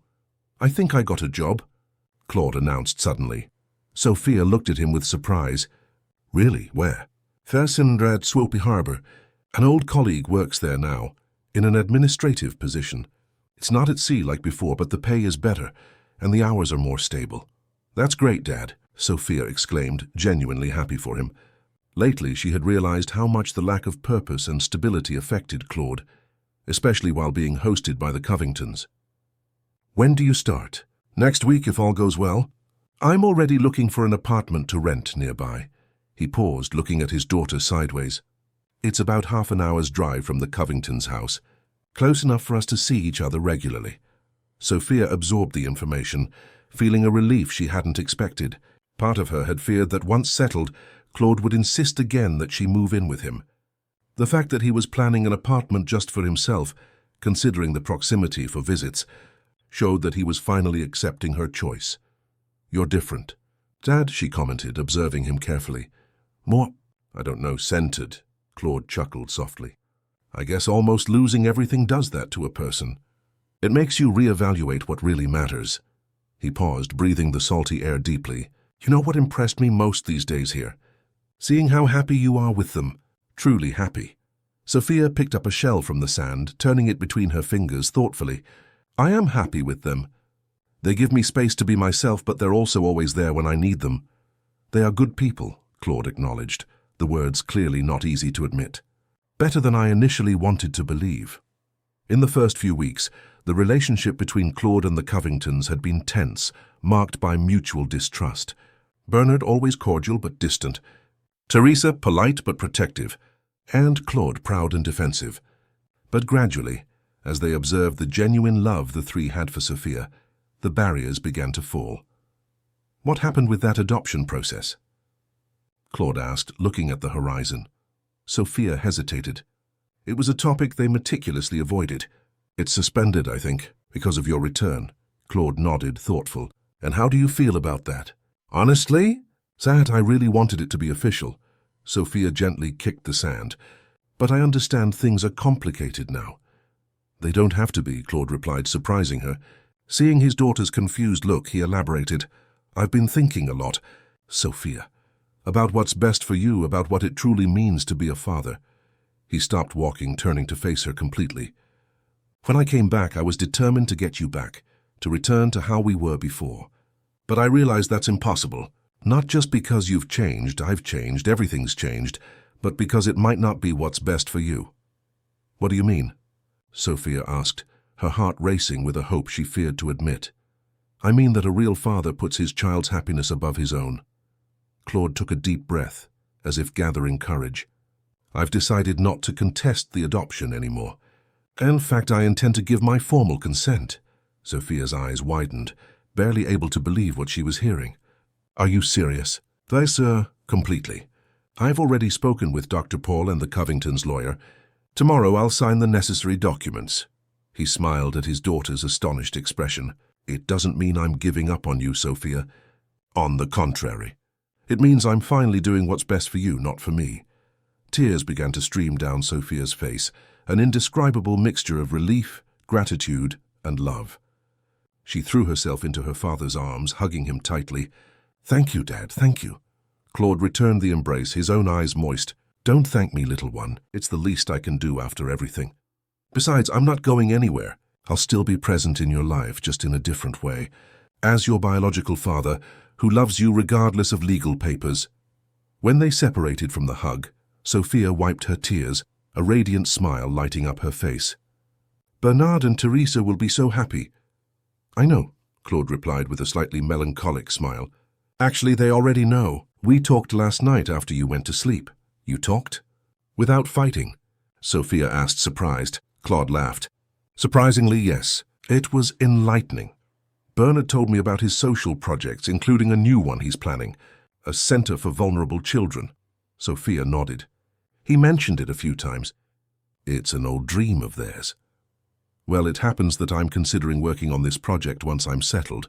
My life experience might be useful in some way, I believe." He affectionately ruffled his daughter's hair. "Who knows? Maybe we can still build something together, just different from what I initially imagined."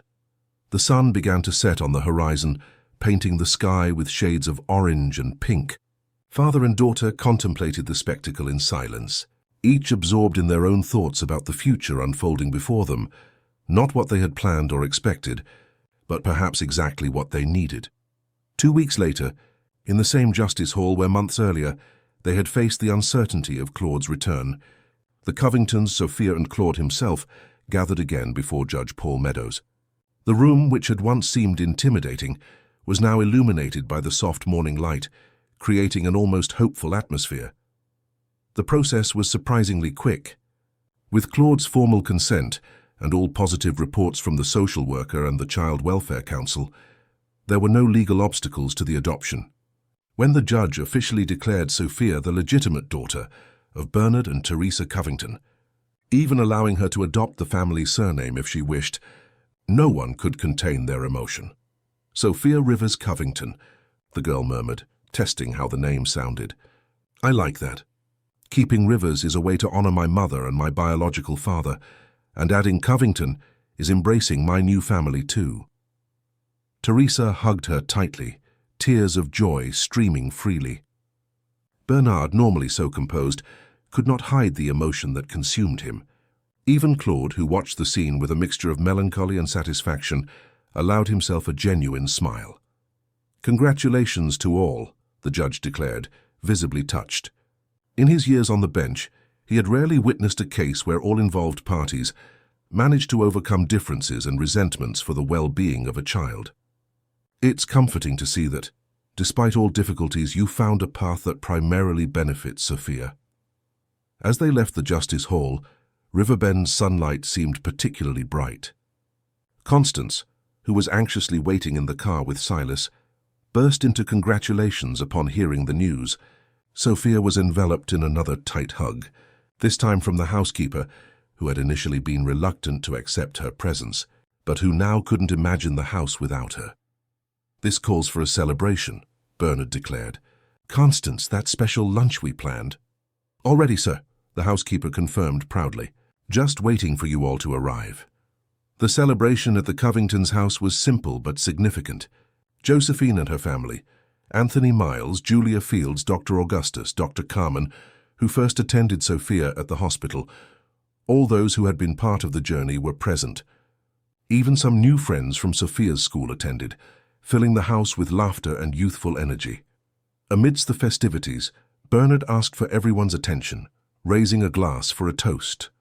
Beside him, Teresa and Sophia waited, a knowing smile on their lips. "Today we celebrate not only the officialization of Sophia's adoption," he began, his voice firm but emotional, "but also the beginning of a new project, a dream that Teresa and I cherished for a long time, and that Sophia helped to crystallize." He paused, looking lovingly at his daughter. Inspired by Sophia's extraordinary resilience, and aware that many other children face similar situations without having the same luck, we decided to found a shelter and support center. A place where vulnerable children can find not only shelter, but also education, therapy, and most importantly, hope.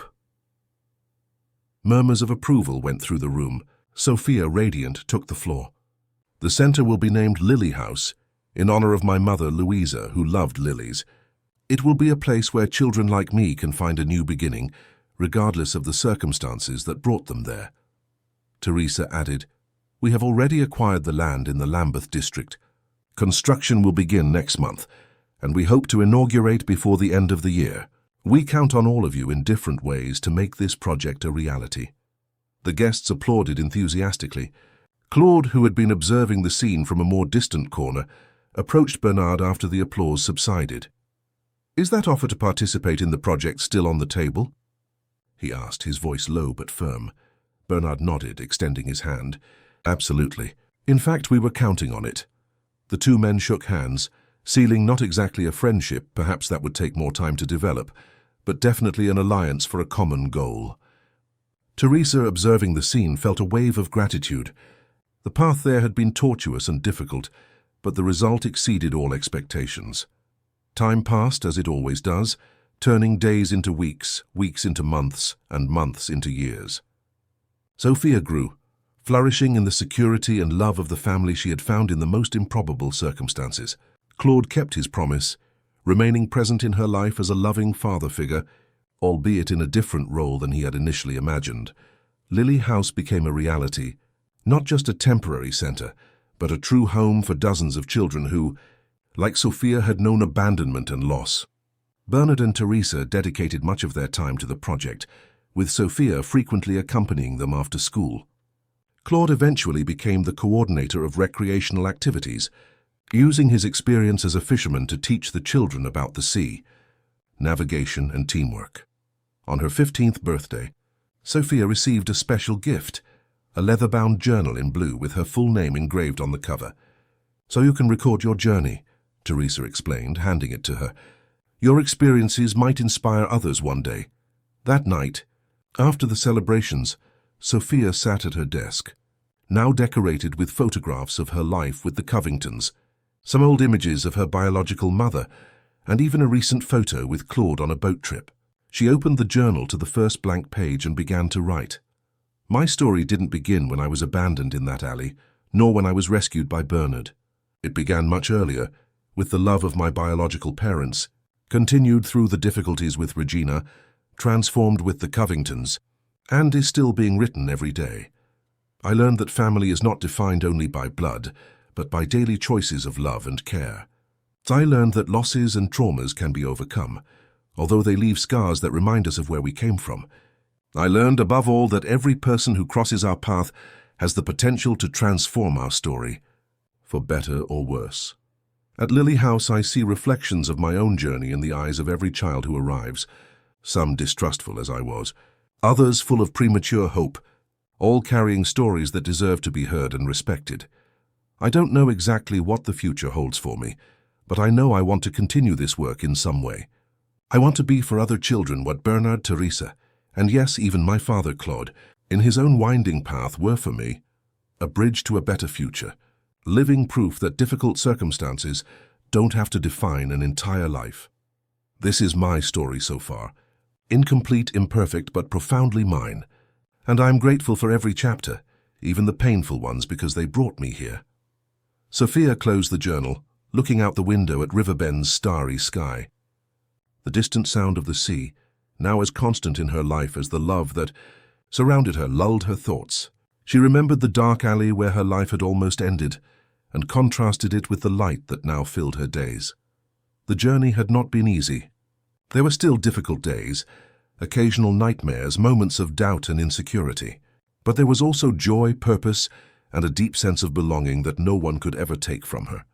In her mind, Sophia envisioned all the children who, like her, walked in the shadows, waiting for a ray of light. Lily House was that ray for many, but how many more existed, invisible, waiting for someone to notice them? The answer to that question, Sophia realized, might very well be the purpose that would guide the rest of her life.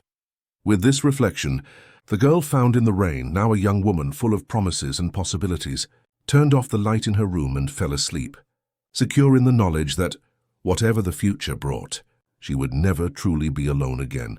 And as Sophia slept, protected by the love of her multifaceted family, Riverbend's gentle wind carried the dreams of so many other children, some still lost, others newly found, all deserving of the same chance she had, the chance to transform abandonment into belonging, despair into hope, and a story of loss into a narrative of love and redemption.